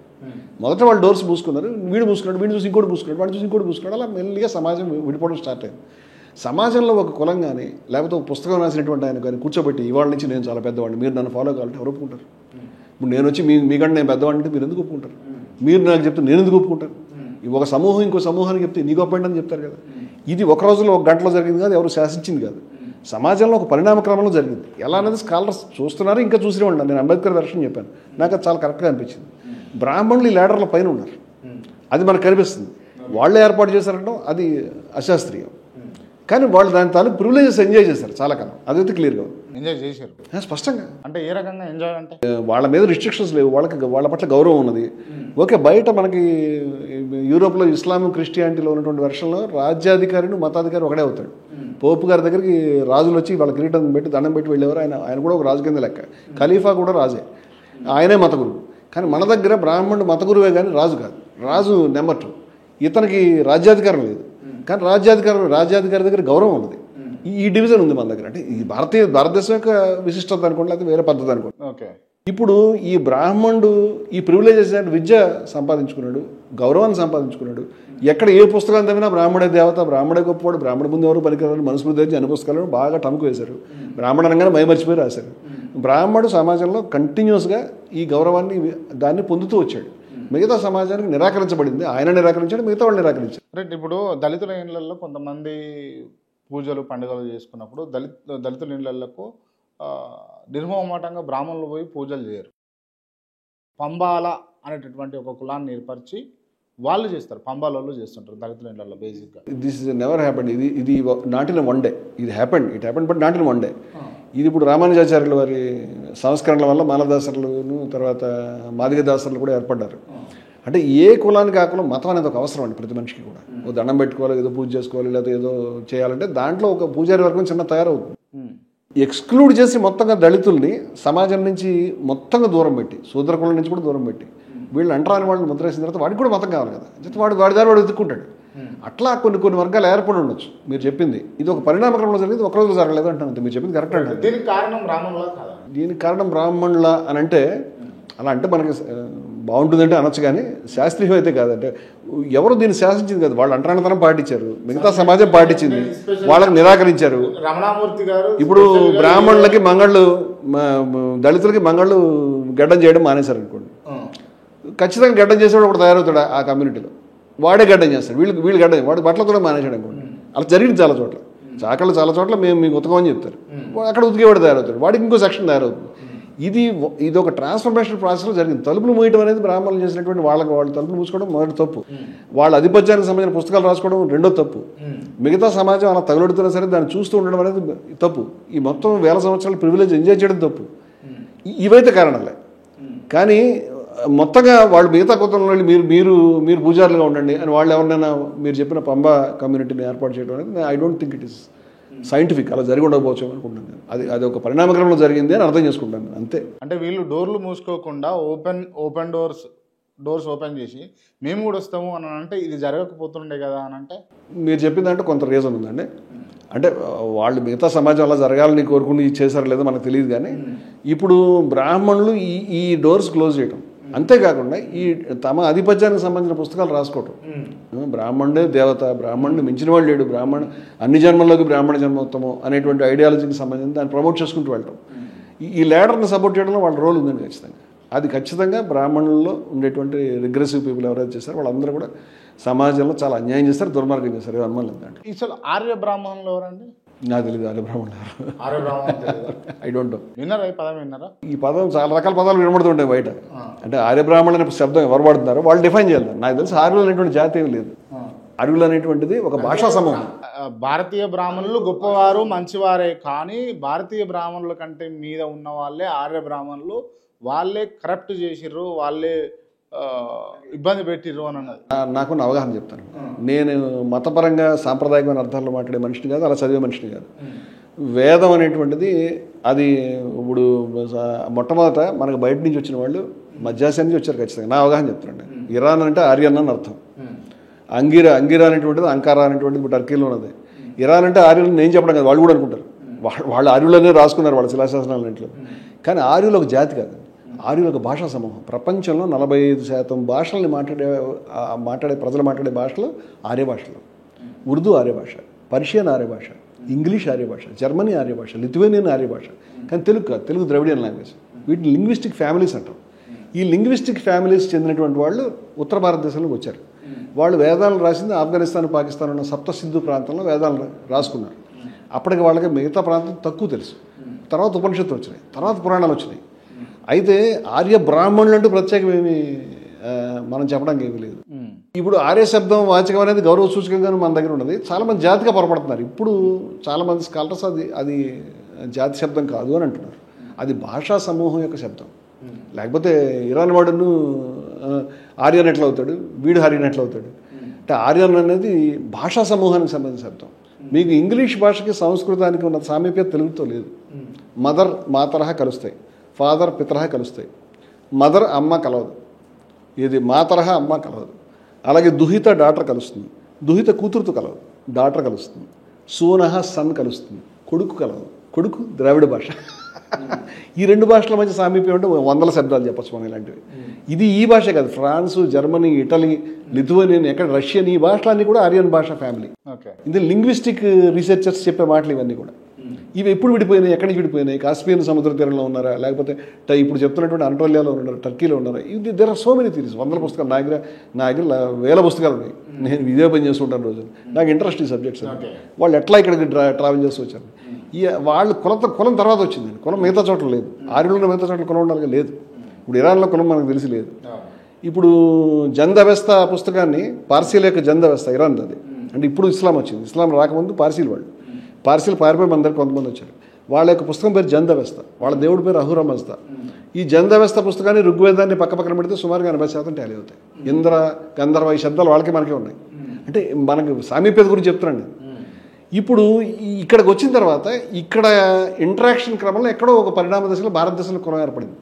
ఆ కులం ఇప్పుడు దక్షిణాసియా అంతా వ్యాపించింది. ఇప్పుడు ఏ మతంలో ఎక్కడ పోయినా ఇప్పుడు క్రిస్టియన్స్లో కులం ఉంది, ముస్లింలో కులం ఉంది, మీకు మిగతా దేశాల్లో కులం ఉంది. నాకు తెలిసి బుద్ధిస్టులో కూడా కులం ఉంది. ఇక్కడ భారతదేశంలో బుద్ధిస్టులు లేరు కాబట్టి అంబేద్కర్ చూసి ఇది బెటర్గా ఉందని తీసుకున్నాడు. సిక్కులు కుల వ్యతిరేక మహా ఉద్యమం అది. మా బిల్డింగ్ పేరు కల్సా స్ఫూర్తి, నాకు ఇష్టం గురు గోవింద్ సింగ్ అంటే. కానీ సిక్కు మతంలో కూడా కులం వచ్చేసింది. అది కుల వ్యతిరేక ఉద్యమే, కానీ దాంట్లో కూడా మజహబీ సిక్స్ వచ్చారు. ఇట్లా ఇది ఎవరికి వాళ్ళు అడాప్ట్ చేసుకుంటూ వచ్చారు. అంటే హిందూ మతానికి పరిమితం కాలేదు కులం అనే జాడ్యం, అన్ని చోట్ల ఉన్నది. దీన్ని ఎట్లా మనం పోగొట్టాలి, ఈ వివక్షల్ని సమానత మనం ఆలోచించాలి. కానీ అంటే బ్రాహ్మణులు ఏమో తల నుంచి పుట్టిరు, క్షత్రియులు ఏమో భుజాల నుంచి పుట్టిరు, వైశ్యులు ఏమో ఉదరం నుంచి పుట్టిరు, శూద్రులు ఏమో కాళ్ళ నుంచి. అవును, ఇదంతా ఇది మొట్టమొదట ఋగ్వేదంలో పురుష సూక్తంలో ఇటువంటిది వచ్చిందండి ఈ మాట. దీనికి ఇది నేను ఇందాక చెప్పాను, ఇది అర్వాచీనము తర్వాత వచ్చింది, ఎవరో యాడ్ చేశారు అనే మాట అంబేద్కర్ చెప్పాడు అని చెప్పాను నేను. చాలామంది స్కాలర్స్ చెప్తున్నారు ఈ మాట. అయితే దీని అర్థం అది కాదు. దయానంద సరస్వతి చాలా పెద్ద కుల వ్యతిరేక ఉద్యమకారుడు. ఆయనకు బ్రాహ్మణ విషయం పెట్టి చంపేశారు, చాలా పెద్దవాడు ఆయన. నేను ఆయన చరిత్ర 5 క్రితం రాసి కేసుల్లో ఉన్నాను. ఆయన ఏం చెప్పాడు, దీని అర్థం అది కాదు. బ్రాహ్మణులు మోహన్ నుంచి వచ్చారని అర్థం కాదు, మోహన్ నుంచి చీవుడి తప్పితే ఏమి రాదు ముక్కు నుంచి, అది అర్థం అది కాదు. బ్రాహ్మణులు ముఖంతో సమానము, అంటే థింకర్స్ ఆఫ్ ది సొసైటీ. ఎవరైతే ఆలోచనలు చేస్తారో, తత్వవేత్తలు ఉంటారో, మంచి మాటలు మాడతారో, వీళ్ళు ఆ సమాజానికి తల వంటి వాళ్ళు. ఎవరైతే పరిపాలన చేస్తారో, అడ్మినిస్ట్రేటర్స్ ఉంటారో వాళ్ళు భుజంతో సమానం. అనే అర్థంలో సమానమైన అర్థంలో చెప్పారు తప్పితే ఇది కాదని ఆయన ఒక భాష్యం చెప్పాడు. మనం యాక్సెప్ట్ చేయకపోవచ్చు, ఆయన కూడా గౌరవించి భాష్యం చెప్పేవాళ్ళు ఉన్నారు. ఆయన వర్ణం అంటే వరించేది, వర్ణం అంటే కలర్ అని అర్థం కాదు అని వేల మంది లక్షల మందికి తన జీవితంలో స్త్రీలకి క్రింది కులస్తులకి ఉపనయనం చేసి వాళ్ళని బ్రాహ్మణులుగా మార్చే ప్రయత్నం చేశాడు కూడా. మనకు అలాంటి వాళ్ళు ఇప్పుడు కూడా కనిపిస్తున్నారు. మేము వాళ్ళతో ఇంటరాక్షన్ ఉన్నా కూడా నాకు ఆర్య సమాజ్ బాగా తెలుసు. వాళ్ళ పెళ్ళిళ్ళు కూడా మేము పిలుస్తాం, ఆడవాళ్ళు పెళ్లి చేస్తారు, బీసీ కులస్తులు వాళ్ళంతా కూడా. కానీ వాళ్ళు బ్రాహ్మిన్స్తో సమానమైన గౌరవం అక్కడ పొందగలుగుతున్నారు. అంచేత దీని అర్థం అదేనా అని మనం చెప్పలేము. మనుస్మృతిలో కూడా ఇట్లాంటి మాటలు వచ్చినాయి. మనుస్మృతిలో కొంచెం నాటుగా వచ్చినాయి. మనుస్మృతికి వేదాంగం మధ్య చాలా వందల ఏళ్ల తేడా ఉన్నది. ఈ వేదంలో ఆ సూక్తం ఎప్పటిదో తెలియదు, ఈ మనుస్మృతి, ఆ తర్వాత పురాణాలు, ఇది లెక్క. దీంట్లో ఒకసారి ఈ అసమానతల వ్యవస్థని ఎంజాయ్ చేసేవాళ్ళను, దీన్ని ఉండాలని కోరుకునేవాళ్ళు వచ్చిన తర్వాత దానికి గోడ కట్టుకుంటూ ఇంకోటి ప్లాస్టరింగ్ చేసుకుంటూ ఇంకోటి ఇంకో అలంకారాలు చేసుకుంటూ దాన్ని పెంచేసి ఇంత పెద్ద గ్రానైట్ వాళ్ళు తయారు చేస్తారు మనకి. ఓకే, అంటే మీరు చెప్పిన సూక్తాన్ని, మీరు చెప్పినటువంటి కాన్సెప్ట్ ఎక్కడితో చెప్పాను నేను. సార్ ఇప్పుడు అట్లా అయినా కూడా అంటే ఇప్పుడు మనం అట్లే అనుకున్నా కూడా అంటే కాళ్ళ నుంచి లేకపోతే కాళ్ళతో లేకపోతే పాదాలతో శూద్రులను పోల్చాల్సిన అవసరం ఏముండే? తప్పండి అది. ఆ సూక్తం అత్యంత అభ్యంతరకరము, అత్యంత విషపూరితమైనది. ఆ సూక్తానికి అటువంటి అర్థం ఉంటుంది. దయానంద సరస్వతి అర్థం ఉంటే నాకు గొడవలేదు. కానీ మనుస్మృతిలో చెప్పినా ఎక్కడ చెప్పినా ఆ సూక్తం హిందూ మతం యొక్క నిజమైన స్ఫూర్తికి విరుద్ధం. ఎందుకంటే హిందూ మతం నిజమైన సూత్రం ఋగ్వేదంలో సమానత్వ సూత్రంలో ఉంది. అది క్లైమాక్స్లో లాస్ట్ సూక్తం. అది మనం అంతా సమానంగా ఉండాలి, మన మనసులు సమానంగా ఉండాలి, మనం అంతా కలిసి నడవాలి, మనం అంతా సమానంగా పంచుకోవాలని చాలా గొప్ప సూక్తం చెప్పారు. సమానవ మంత్ర సమితి సమాని అని చాలా అద్భుతమైంది. అలాగే ఉపనిషత్తులు ఈశావాస్యమిదం సర్వం, అంతా కూడా ఈశ్వరమయం అని చెప్పారు. సర్వం కల్విదం బ్రహ్మ అని చెప్పారు. అది ప్రధానమైన సిద్ధాంతం ఉంది. ఇది కాదు, ఇది వచ్చినటువంటి పొల్యూషన్. మన ఇంట్లో మురికి చేరింది, ఆ మురికిని తీసేయాల్సిందే. ఆ సూక్తం కూడా అవసరమైతే వదులుకోవాలి నా ఉద్దేశం. మీరు నక్సలైట్లకు ఆయుధాలు సప్లై చేసిరా? నేనా? అటువంటి కేసు నా మీద ఒకసారి పోలీసులు పెట్టారు. నక్సలైట్లు ఏమో మా మీద దాడి చేశారు. అది విజయవిహారం. నేను 2000 నుంచి 2005 దాకా విజయవిహారం నడిపినప్పుడు నేను నక్సలైట్లకు ఇదేం దొంగ దెబ్బ అని డైరెక్ట్ ఓపెన్ లెటర్ రాశాను. పోలీసులు కేసులను ఎదుర్కొన్నాం. ఆ కేసులు అంటే నిలబడలేదు. అప్పుడు కమిషనర్గా మహేందర్ రెడ్డి గారు ఉండేవారు. లక్కడికపూర్లో ఆయన ఆఫీస్ని మొత్తం అంతా దిగ్బంధం చేశారు. లక్ష్మీభారతి గారు కూడా రోడ్డు మీద కూర్చొని ధర్నా చేశారు. సాయంత్రం దాకా ధర్నా సంజయ్ గారు, లేకపోతే జ్వాలాముఖి, ఇలాంటి వీళ్ళందరూ కూడా చేశారు. సాయంత్రం నన్ను పోలీసులు కేసు రాసుకుని కూడా ఆయుధాలను పట్టుకొచ్చి జెల్సిసి పట్టుకొచ్చారు. ఎక్కడి నుంచి పట్టుకొచ్చి కూడా విడుదల పెట్టారు. దాని వెనకాల ఎవరో దుర్మార్గులు ఉన్నారండి. ఇప్పుడు మేము విజయవిహారంలో పెద్ద పెద్ద స్కామ్స్ బయటకు తెచ్చేవాళ్ళం. అంచేత మా గొంతు మూసేయాలనుకునే వాళ్ళు చాలామంది ఉండేవారు. అది నడిచేది, అదొక చరిత్ర. ఎందుకు బంద్ పెట్టారు పేపర్? 2005లో అండి. 2005లో ఆగింది. ఆ తర్వాత మేము స్టార్ట్ చేయలేదు మళ్ళీ తర్వాత. ఎందుకంటే ప్రింట్ మీడియాకి రోజులు అయిపోయినాయి, అవసరం లేదండి. ఇప్పుడు డిజిటల్ మీడియా వచ్చింది. నాకు పత్రిక అనేది లక్ష్యం కాదు. నాకు ఒక ఐడియాలజీ, ఒక పని విధానం ఉంది. దానికి ఒక మీడియం పత్రిక. ఇప్పుడు టీవీ అనేది ఇప్పుడు ఈ ఇంటర్వ్యూ ఒక మీడియం, అది ఆ రోజుల్లో లేదు. ఇప్పుడు మీడియం మారుతుంది కానీ ఐడియాలజీ మారదు. నేను ఐడియాలజీ కమిటీ అయిన మనిషిని. మీడియంకి, ప్రింట్ మీడియాకి ఇవాళ మంత్లీకి వాల్యూ తగ్గింది నాకు తెలిసి. అందుచేత దాని మీద వర్క్ చేయడం మొదలుపెట్టాం. తర్వాత మానేసిన తర్వాత నేను 100 పుస్తకాలు 85 పుస్తకాలు వచ్చినాయి ఇప్పటిదాకా నా టైటిల్స్. ఈ పుస్తకాలు వస్తున్నాయి. ఇంకా ప్రతి నిమిషం మేము పనిచేస్తున్నాం. భారతదేశం అంతా పనిచేస్తున్నాం. రమణమూర్తి గారు ధ్యేయం ఏంది అసలు? లైఫ్ టైం గోల్ ఏంది అసలు మీది? నాకు సీరియస్గా చెప్పాలంటే ఏం గోల్ లేదండి. అంటే ఏది కోరిక అనేది అటువంటిది ఏమి లేదు నాకు. నేను ఏ పనులు చేస్తున్నానో అవి నా ధర్మం అనుకుని చేస్తాను. విద్వేషం పెరుగుతుంటే దీన్ని ఆపాలి. అన్యాయం, అసమానత్వం, వివక్ష జరుగుతుంటే తప్పు, దాన్ని మనం అడ్డుకోవాలి. మేము ఏం యాక్టివిటీస్ చేసినా, దళితుల్లో పనిచేసినా, బీసీల్లో పనిచేసినా, ఇది మన ధర్మం. కాబట్టి ఇప్పుడు మనం అంతా కౌరవ సభలో ఉన్నాం. కౌరవ సభలో ద్రౌపది చీరలాగితే దుశ్శాసనం ఒకటి రెస్పాన్సిబుల్ కాదు, చూస్తున్న వాళ్ళందరూ రెస్పాన్సిబులే. ఇప్పుడు తమిళనాడులో ఒక దళితుడు బుల్లెట్ అడుగుతుంటే అతను చేతులు నరికాడు. అది ఆ చేతులు నరికినవాడు ఎంత రెస్పాన్సిబుల్, దాన్ని చూసి అది న్యూస్ కింద పక్కన పడేసి మనం కూడా రెస్పాన్సిబుల్. ఎంటైర్ సొసైటీకి బాధ్యత ఉంది. అందుకని నేను నా ధర్మం నేను చేస్తాను. నేను తప్పు మనిషిగా ఉండకూడదు కాబట్టి నేను ఏది ధర్మం అనుకుంటున్నా అది చేస్తాను. నాకేం సొసైటీని మార్చేయాలి, లేకపోతే ఇంకోటి చేయాలి, ఇట్లాంటి లక్ష్యాలు ఉన్న మనిషిని కాదు. అవి కూడా దుఃఖానికి దారితీస్తాయి కోరికలన్నీ. బుద్ధుడు చెప్పిన 6 సత్యాలు కరెక్ట్, ఉపనిషత్తు కూడా అదే చెప్పింది. మీరు మొదట జై శ్రీరామ్ అన్నారు కదా నాతో పాటు. జై శ్రీరామని ఎందుకనంటే ఆ నినాదం పట్ల గౌరవంతో. నాకైతే దేవుడు లేడు. నేను భారతదేశంలో అనేకమైనటువంటి ప్రాచీన సాంప్రదాయాల్లో సృష్టికర్త, దేవుడు అంటే సృష్టికర్త కదా, అటువంటిది ఉంది. లేకపోతే శ్రీరాముడు దేవుడు అంటే ఒప్పుకుంటారా? శ్రీరాముడు దేవుడు అంటే శ్రీరాముడు ఇప్పటికైతే ఒక కథగానే ఉన్నది. చారిత్రక ఆధారాలు దాదాపుగా లేవు. నేను ఎప్పుడు వెళ్ళాను. రామసేతు ఆధారంగా నిలబడదండి. అలాంటి ప్రపంచం మొత్తం మీద ఐలాండ్స్ కన్నిటికీ మెయిన్ ల్యాండ్ తోటి అలాంటి కోరల్ రీఫ్స్ ఉంటాయి. ఆ కోరల్ రీఫ్ని ఎవడైనా పరిశోధన చేసి అది మానవ నిర్మితం అని నిరూపిస్తే అప్పుడు చర్చకు వస్తుంది. అంతేగాని దానికదే రామాయణం ఉందనడానికి ప్రూఫ్గా సరిపోదు. దానికి సంబంధించిన ఆర్కియాలజికల్ ఎవిడెన్స్ కానీ వేరే ఎవిడెన్స్ కానీ ఇప్పటిదాకా ఏమీ రాలేదు. మీరు రాముడు దేవుడు అంటే నమ్ముతారా నమ్మరా? ఓపెన్గా చెప్పండి. అసలు రామాయణాన్ని ఒక కథగా నేను తీసుకుంటాను, అంతకు దాటి ఏం లేదు. నేనే కాదు, హిందువుల్లో చాలామంది రాముని దేవుడు అని నమ్మనటువంటి వాళ్ళు అంగీకరించిన వాళ్ళు దయానంద సరస్వతి ఉన్నాడు ఆర్య సమాజం. ఆయన మహా అయితే వాళ్ళు గొప్ప రాజులై ఉంటారు, దేవుడు ఎందుకు అవుతాడు, దేవుడికి అవతారం మీద ఎత్తే పని లేదన్నాడు. దీన్ని పురాణ హిందూ మతం అంటామండి. వేదంలో గుళ్ళు లేవు, ఉపనిషత్తులు వేరే గొప్ప ఆలోచనలు చేసినాయి. 4-5 వేల ఏళ్ళకి కూడా మనం మానవాళి చేరుకునేందుకు గొప్ప ఆలోచనలు చేసినాయి. తర్వాత పురాణాలు వచ్చినాయి, పురాణాల్లో ఇతిహాసాలు ముందు వచ్చినాయి. ఈ ఇతిహాసాల్లో రాముడు ఒక కథ, నా ఉద్దేశంలో కథ, నాకేం మొహమాట లేదు మాట చెప్పడానికి. రాముడు దేవుడు అనకపోతే హిందూ కాదనడానికి ఏమీ లేదు. రాముడు దేవుడు కాదు అని చెప్పేటువంటి హిందువులు అనేక ప్రధానమైన స్రవంతులు నాకు తెలుసు. అనేక సాంప్రదాయం మా అధ్యక్షుడు. ఇప్పుడు నేనేమంటా అంటే, మీరు రాముడు దేవుడు కాదంటే మీరు హిందూ అని మీరు అంటారు కదా, కాదని నేనంట, అప్పుడు మీరేం చెప్తారు? మీరైనా ఆధారాలు చూపించాలి, నేనైనా ఆధారాలు చూపించాను. నేను చూపించే ఆధారాలు ఏంటంటే హిందువులుగా ఉంటూ రాముడు దేవుడు కాదనేటువంటి వాళ్ళు అనేక సంప్రదాయాలు ఉన్నాయి. నేను ఇందాక అనేక సంప్రదాయం పేరు చెప్తున్నాను. వేల మంది సాధువులు వాళ్ళ జీవితాలను అర్పించి ఉత్తరాంధ్ర ప్రాంతంలోనూ ఒరిస్సాలోనూ ఉన్నారు. అనేక సాంప్రదాయం అంటారు దాన్ని. వాళ్ళు యజ్ఞాలు చేస్తారు, యాగాలు చేస్తారు. వాళ్ళు పురాణాలని దేవుడిని విగ్రహారాధన అంగీకరించరు. ఆర్య సమాజం వీళ్ళంతా హిందువులే. రావణాసుడు కూడా మన దేశంలో గుళ్ళు ఉన్నాయి. అంచేత రాముణ్ణి గౌరవించేటువంటి వాళ్ళు, పూజించేవాళ్ళు చాలామంది ఉన్నారు. కానీ రాముణ్ణి పూజించిన వాళ్ళు కూడా ఉన్నారు, వాళ్ళు కూడా హిందువులే.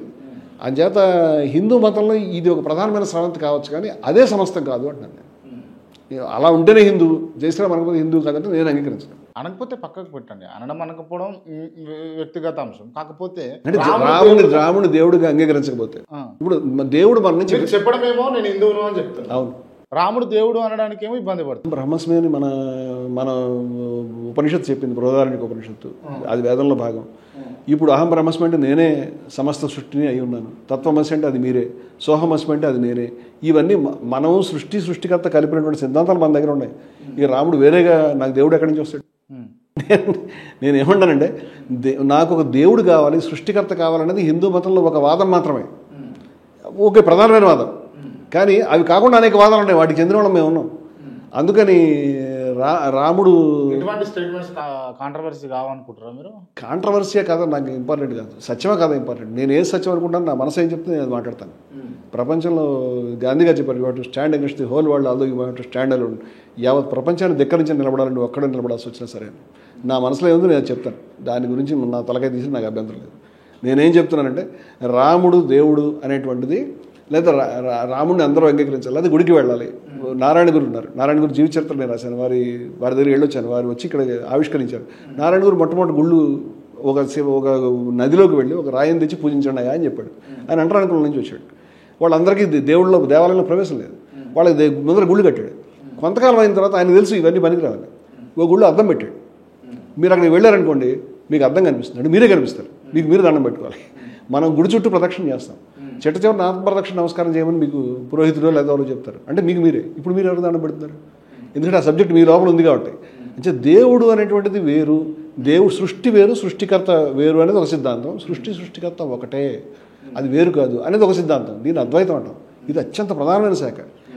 రమణ మహర్షి కానీ లేకపోతే మన నారాయణ గురు కానీ స్వామి వివేకానంద కానీ వీళ్ళంతా ఆ శాఖ చెందినటువంటి. రైట్. ఇప్పుడు దేవుడు సృష్టి అంతా ఒకటే అనడం అద్వైతమా? సృష్టికర్త భిన్నం కాదు, మీరే ఈ సృష్టికర్త భిన్నము అని అనడం, దాన్ని ఏమంటారు? దాన్ని ద్వైతం అంటారు. ద్వైతం, డ్యూయలిజం, రెండు. ద్వైతం అంటే రెండు, అంటే మీరు దేవుడు. హిందువులలో కూడా వేరియేషన్స్ ఉన్నాయి అన్నదానికి ఇది ఒకటి. ద్వైతులు, అద్వైతులు, అచల సిద్ధాంతం, అలేఖ సిద్ధాంతం, కృష్ణ చైతన్య సిద్ధాంతం, ఎన్నో సిద్ధాంతాలు ఉన్నాయి. అందుకు ఓకే. మరి అండ్ ఇంకొకటి ఏంటంటే, నేను మీ నుంచి విన్నది ఏంటంటే, వేదాలు ఉపనిషత్తులు పాటించకపోయినా, తెలియకపోయినా, వాటిని అర్థం చేసుకునే శక్తి లేకపోయినా వాళ్ళు బిలాంగ్స్ టు హిందూ అన్నారు. అవైదిక, ఇప్పుడు వేదంలో గుడి లేదండి. వేద ఋషిని ఎవరినైనా మనం కనుక నిద్ర లేపి ఎక్కడైనా బతికి వెనక్కి సజీవుడిగా తీసుకొచ్చి ఈ హిందూ మతం చూస్తే ఆయన భయపడతాడు. ఎందుకంటే వాళ్ళు అసలు ఎక్కడ గుడికి తెలియదు, వాళ్ళు విగ్రహారాధన చేయలేదు, వాళ్ళు యజ్ఞం యాగం చేశారు, జంతుబలు కూడా ఉన్నాయి దాంట్లో. వాళ్ళ మతం అది. మనమంతా వేదాన్ని సపోర్ట్ చేస్తామని అనుకుంటున్నాం. ఇప్పుడు ఉదాహరణకి ఇప్పుడు గణేష్ మీరు పెట్టారనుకోండి, గణనాంతం గణపతి హవామహే అని చదువుతారు, అది వేదంలోది. కానీ అది గణపతి గురించి రాసింది కాదు. వేదానికి గణపతి ఎవరు తెలియదు, వేదానికి శివుడు తెలియదు, వేదానికి రాముడు తెలియదు, వేదానికి కృష్ణుడు తెలియదు. వాళ్ళ దేవతలు వేరు. ఆ దేవతల పేర్లు చెప్తే ఎవరు గుర్తుపట్టరు. అపమ్న పాత అనే దేవత ఉంది, మీరు ఎప్పుడైనా విన్నారా? అర్థం కాల దేవత పేరు. ఋగ్వేద దేవతల పేర్లు మనకి చెప్తే ఇప్పుడు హిందువులు గుర్తుపట్టరు. హిందువుల దేవతలు ఋగ్వేదంలో లేరు. నేను ఏమంటానంటే, మతం పరిణామక్రమంలో మారుతూ వస్తుంది. ఇప్పుడు వేదంలో లేనిది ఇక్కడికి వచ్చిన తర్వాత ఎగ్జాక్ట్గా దీన్ని ఫాలో అవుతుంటే అని ఎలా చెప్పగలుగుతారు అంటాను నేను. ఇది ఒక శాఖ మాత్రమే. మళ్ళీ మళ్ళీ చెప్తున్నాను ఈ మాటని. నేను అనేక సాంప్రదాయంలో ఉండేటువంటి వాళ్ళు ఋగ్వేద సూక్తాలతో ఎంజాయ్ చేస్తారు. వాళ్ళు విగ్రహారాధన చేయరు. ఆర్య సమాజంలో విగ్రహారాధన చేయరు. హైదరాబాద్లో హిందువులు మీరు చదవండి ఆర్య సమాజ చరిత్రలో పెద్ద పెద్ద తలల మీద ఇంట్లో ఉన్న విగ్రహాలు తీసుకెళ్ళి మూసీలో పడేశారు. ఇది ఆర్య సమాజం యొక్క ప్రాబల్యం వల్ల. ఆర్య సమాజ విగ్రహారాధన వ్యతిరేకం, వాళ్ళు చేయను అని చెప్పరు. ఇప్పుడు ఆర్య సమాజిస్టులకి ఆ వేడి తగ్గింది. ఇట్లా బ్రహ్మ సమాజం ఉంది రాజా రామ్మోహన్ రాయ్ గారిది, వాళ్ళు కూడా విగ్రహారాధన చేయరు. There are so many concepts. అంచేత పురాణ హిందూ మతాన్ని దాంట్లో విగ్రహారాధనని దేవుడు నాకు వేరుగా ఉండాలని కోరుకోవడాన్ని ఇది వేరే సిద్ధాంతం. దీన్ని మాత్రమే ఫాలో అవటం ఇది ఒక సిద్ధాంతం అని చెప్తున్నాను నేను. దీన్ని మాత్రమే ఫాలో అవ్వాలని హిందూ మతంలో లేదు. హిందూ మతంలో అయ్యవైకు ఉన్నారని కేరళలో మీకు వాళ్ళు జ్యోతిని మాత్రమే అద్దాన్ని మాత్రమే పెడతారు. అదొక system. There are so many systems అండి. అచల సిద్ధాంతం ఉంది, దాంట్లో కూడా మీకు విగ్రహారాధన కానీ అవన్నీ పనికిరావు. రైట్. నేను ఒక క్వశ్చన్ అడుగుతా, చెప్పండి. తిరుపతి వెళ్ళారు ఎప్పుడన్నా మీరు? బాగా చిన్నప్పుడు వెళ్ళానండి. చిన్నప్పుడు తిరుపతిలో బాలాజీ వెంకటేశ్వర స్వామి ఉంటారు. అవును. ఆయన దేవుడేనా? నేను నాకు భిన్నంగా దేవుడు ఉన్నాడని అనుకునే మనిషిని కాదు. నాకు భిన్నంగా, నా నుంచి సంబంధం లేకుండా నేను ఏదైతే అక్షరతత్వం లేదా ఉన్నదో అది నేను ఒకటే అనుకునే మనిషిని. అందుకని నేను నాకు భిన్నంగా దేవుడిని నేను కన్సీవ్ చేయలేను. సృష్టి అంతా మా దృష్టిలో ఒకటే. ఇప్పుడు వెంకటేశ్వర స్వామి దేవుడా కాదా? వెంకటేశ్వర స్వామి నా నుంచి భిన్నంగా ఉంటే ఆయన ఖచ్చితంగా దేవుడు కాదు. నేను దేన్ని మొత్తం అంతా ఏదైతే పరివ్యాప్తమైన నిండి ఉన్నదో నదులలో, సముద్రాల్లో, సమస్త నక్షత్రాల్లో, విశ్వంలో అన్ని చోట్ల కూడా ఏదైతే నిండి ఉన్నదో దాన్ని బ్రహ్మం అని ఉపనిషత్తు చెప్పింది, దాన్ని ఆత్మ అని చెప్పింది. పేర్లు ఎందుకని తత్ అంటే అది అని చెప్పింది. తత్వమసి అది నువ్వే ఉన్నావు అని చెప్పింది. అందుచేత నేను ఆ దాంట్లో భాగాన్ని పాలు పెరుగైంది. ఇప్పుడు పాలు ఎక్కడున్నాయి? లేవు కదా. సృష్టికి కర్త అనేటువంటి వాడు వేరేగా లేడండి. సృష్టికర్త సృష్టిగా పరిణామం చెందాడు. ఇది హిందూ మతంలో ప్రధానమైనటువంటి సిద్ధాంతం. దీన్ని అద్వైతం అంటాం. ఇప్పుడు నేను దాంట్లో భాగాన్ని. అంచేత నా నుంచి భిన్నంగా నేను వేరే ఎవరికైనా దండం పెట్టడం అయ్యే పని కాదు. నాకు అద్వైతం చాలా. అట్లీస్ట్ మీకు మీరు డైలీ దండం పెట్టుకుంటారా? అవసరం ఉంది. మీకు మీరు ఎందుకు దండం పెట్టుకుంటారు? అసలు దేనికైనా దండం ఎందుకు పెట్టుకోవాలి? దండం పెట్టాలంటే మీరు వేరేగా ఉండాలి. మీ నుంచి భిన్నమైనటువంటి దేవుడు ఉంటేనే మీరు దండం పెడతారు. నేను అట్లా ఊహించలేదు. నా ప్రాబ్లం ఏంటంటే అంచేత నేను చేయలేదు. మరి అయితే ఇన్ని వందల కోట్ల మంది, వేల కోట్ల మంది వాళ్ళ ఇష్టం. తిరుమల తిరుపతి దేవస్థానానికి పోయి దర్శించుకుంటారు, మొక్కుతారు, ప్రార్థిస్తారు, వేడుకుంటారు. 10,000 కోట్ల మంది వెళ్ళినా అది సత్యం కాదు. సత్యం నిరూపించడానికి నెంబర్స్ ప్రధానం. ప్రపంచంలో క్రిస్టియానిటీ అత్యంత ప్రధానమైన మతం. దాన్ని హిందూ అంగీకరిస్తాడా? మూర్తి గారు నేను ఏమంటున్నా, వెంకటేశ్వర స్వామి వేరుగా ఉన్నాడు కాబట్టి దేవుడు కాదు అని మీరు అంటున్నారు డైరెక్ట్గా. సో అది నిరూపించడానికి మీ దగ్గర ఆధారాలు ఏమున్నాయి అన్నది నేను అడుగుతున్నాను. నేనేం చెప్తానంటే దానికి భిన్నమైనటువంటి తాత్విక శాఖకు నేను చెందినవాడిని. నేను అజ్ఞేయవాదిని. అద్వైతం పట్ల నాకు గౌరవం కలిగిన వ్యక్తిని. అద్వైతం కానీ అజ్ఞేయవాదం కానీ అద్వైతం అనేటువంటి దాన్ని అంగీకరించదు. అద్వైతం అనేది వ్యక్తిగతమైనటువంటి దేవుడు ఉండే అవకాశం లేదు. మనం దాంట్లో భాగాలమే, భాగం కాదు, మనమే అది. నేను బ్రహ్మం అని నేను నమ్ముతున్నాను. నేను అనేటువంటి వ్యక్తిని లేనని నమ్ముతున్నాను. ఇప్పుడు నాకు వేరే దేవుడు ఉండడానికి నా నుంచి వేరుగా ఉండాలి. ఏకమేవ ద్వితీయం, అద్వితీయం, ఏకం ఏవ అంటే ఒకటే, అద్వితీయం అంటే రెండు లేనిది అని. రెండోది వస్తే కదా వెంకటేశ్వర రాముడో కృష్ణుడో ఎవడో రావాలంటే రెండో కూడా ఉండాలి. నేను రెండోది లేదని మనిషి. ఉన్నారని పురాణాలు చెప్తున్నాయి కదా, ఉన్నారు, వజింది, జరిగింది అని చెప్పేసి చెప్పినటువంటి పురాణాలు అవి పురాణం మాత్రమే. పురాణాన్ని అంగీకరించాలనేది ఏ రూలు లేదు. పురాణాన్ని అంగీకరించేవాళ్ళు శుభ్రంగా అంగీకరించవచ్చు, దాన్ని పాటించవచ్చు. నేను పురాణాలు ప్రమాణంగా తీసుకునే మనిషి కాదు. అస్థి అంటే కలడు అని. ఆస్తి కూడా అర్థం ఏంటండి? అస్థి అంటే కలడు అని. నా అస్థి అంటే లేడు అని. ఆస్తికుడు అంటే కలడు అని చెప్పేవాడు. నా అస్థి అంటే లేడు అని చెప్పేవాడు. ఇప్పుడు ఆస్తికుడు ఎవరు కలడు అని చెప్తున్నాడు? సృష్టికర్త కలడు. సృష్టికర్త ఒకడు ఉన్నాడు అని చెప్తున్నాడు. నాస్తికుడు ఏం చెప్తున్నాడు? సృష్టికర్త లేడు అని చెప్తున్నాడు. సృష్టికర్త ఉన్నాడు అనడానికి మనకు ఏ రుజువు లేదు. సృష్టికర్త లేడు అనడానికి కూడా ఏ రుజువు లేదు. లేడని నిరూపించాలి. మనం చాలా విషయాలు, ఇప్పుడు మీకు కరోనా ఉందనుకోండి, కరోనా లేదని నెగిటివ్ సర్టిఫికేట్ అడుగుతారు, కరోనా ఉంటే పాజిటివ్ సర్టిఫికేట్ కావాలి. అందుచేత రెండు కూడా లేదు. కరోనా అనేది చిన్న వైరస్, ఒక సూది మన మీద 10 లక్షలు కూర్చుంటుంది. అదే లేదని నిరూపించాలంటే దేవుడు లేదని నిరూపించాల్సిన అవసరం అంటే సృష్టి దానికి అదే పుట్టిందని నిరూపించాలి. సో ఈ రెండు విశ్వాసాలు చెప్తే హేతుబద్ధంగా నిరూపణ జరిగినటువంటి శాస్త్రీయమైన విషయాలు కదా ఆస్తికత్వం, నాస్తికత్వం. ఇవి రెండు కూడా నిరూపణ లేని విషయాలు, హేతురహితమైన విషయాలు.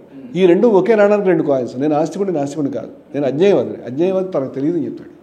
అది నిరూపణ కాలేదని చెప్తాడు. నిరూపణ కాలేదని చెప్తాం. ఇప్పుడు దేవుడు ఉన్నాడు లేదనే విషయం సృష్టికి కారణం ఉందనేది నిరూపణ కాలేదు. కానీ ఈ సృష్టికర్త సృష్టి రెండు ఒకటే, అవిభాజ్యము. భిన్నమైనవి కాదు అని మన ప్రాచీనులు చెప్పారు. అది కన్విన్సింగ్గా ఉంది. నేను ఆ సిద్ధాంతం పట్ల మొగ్గు కలిగినవాడిని. సరే, ఆస్తికులు అంటేనేమో దేవుని నమ్మేటోళ్ళు, ఆస్తికులు అంటే దేవుడు లేడు అని అంతే బిలీవ్ చేసేటోళ్ళు. అంతే. ఇప్పుడు హిందువులలో నాస్తికులు ఉన్నారు అనుకోండి, ఉన్నారు కదా. సో వాళ్ళు దేవుడు లేరు అనుకుంటే వాళ్ళు ఏ మతానికి చెందిన వాళ్ళు, అసలు మతం ఉంటుందా, వాళ్ళు దేనికి బిలాంగ్స్? ఎవరైనా ఒక వ్యక్తి నేను హిందువు కాను అన్న తర్వాత దాన్ని గౌరవించాలండి. ఎవరినైనా, నాకు దాంతో దగ్గర ఏం లేదు. కానీ హిందూ మతంలో మిగతా మతాలకు హిందూ మతానికి తేడా ఉంది. హిందూ మతం మిగతా మతాలు అంటే అది ఒక ప్రవక్త, ఒక పుస్తకం, అందరూ యాక్సెప్ట్ చేసే ఒక సిస్టమ్, ఒక వాల్యూ. హిందువులకు లేవండి. హిందువులకి ఏమైనా ఉన్నాయంటే కొన్ని విలువలు ఉన్నాయి. ఏకం సత్ విప్రా బహుదా వదంతి అని ప్లూరలిటీని ఆ రోజు మేము చెప్పాం. సమానత్వ సూక్తం చెప్పాం. ఇహైవత యజితస్వర్గో యశాం సామ్య స్థితం మనహ అని. ఇక్కడే స్వర్గాన్ని సాధించవచ్చు సమత్వాన్ని కనుక మీరు అర్థం చేసుకుంటే అని ఇందాక మీకు చెప్పానే. బ్రాహ్మణుడును, దాని తర్వాత శ్లోకం ఇది, బ్రాహ్మణును ఆవును కుక్క సమానమే, చండాలుడు సమానమే, విద్యావినయ సంపన్నుడు కుక్కను తినే చండాలుడు సమానమే. ఏషాం సామ్య, ఇటువంటి సమత్వం స్థితం మనహ మనసులో కనుకుంటే ఇహైవత ఈ క్షణాన్ని స్వర్గాన్ని గెలుచుకోవచ్చు అని గీత చెప్పింది. ఈ సమానత్వాన్ని చెప్పేటువంటిది. ఇప్పుడు ఇటువంటి విలువలు గీతలో కానీ వేదంలో కానీ ఉపనిషత్తులు కానీ కొనసాగుతూ వస్తున్నాయి. ఇటువంటి భావధార అనేటువంటిది హిందూ మతంలో ద్వేషం లేదు. హిందూ మతంలో అద్వేష్ట మైత్ర కరుణయేవచ అని చెప్పారు. తతోన విజుగుప్సతే అని ఉపనిషత్తులు చెప్పారు. అద్వేష్టాన్ని గీతలో చెప్పారు. అంటే కొన్ని విలువలు మనకు కనిపిస్తున్నాయి. ఈ విలువల స్ట్రీమ్ని నేను మతం అంటున్నాను. ఈ విలువల్ని గౌరవించి కట్టుబడినటువంటి మనిషిని నేను. వీళ్ళు కట్టుబడినటువంటి మిగతా ఏ విషయాలు కట్టుబడాల్సిన అవసరం ఏమీ లేదు. కట్టుబడకుండా కూడా ఉండొచ్చు, కట్టుబడుతూ కూడా ఉండొచ్చు. ఒక ఆస్తికుడు, ఒక వైష్ణవుడు, ఒక శైవుడు అతను తన దైవాన్ని పూజించుకుంటే నాకేం అభ్యంతరం లేదు. అతను పూజించుకోవడానికి అతనికి అవసరమైనటువంటి అన్ని రకాలైనటువంటి సౌకర్యాలు, హక్కులు ఉండాలని నేను కోరుకుంటున్నాను. దాని గురించి ప్రాణం ఇవ్వడం రెడీ అవుతాను. అలాగే ఒక నాస్తికుడు తన దేవుడు అంటే నాకేం అభ్యంతరం లేదు. దాంతో ఎవరు ఏ తగాదా లేకుండా ఉండడానికి హిందూ మతంలో ఏర్పాట్లు ఉన్నాయి.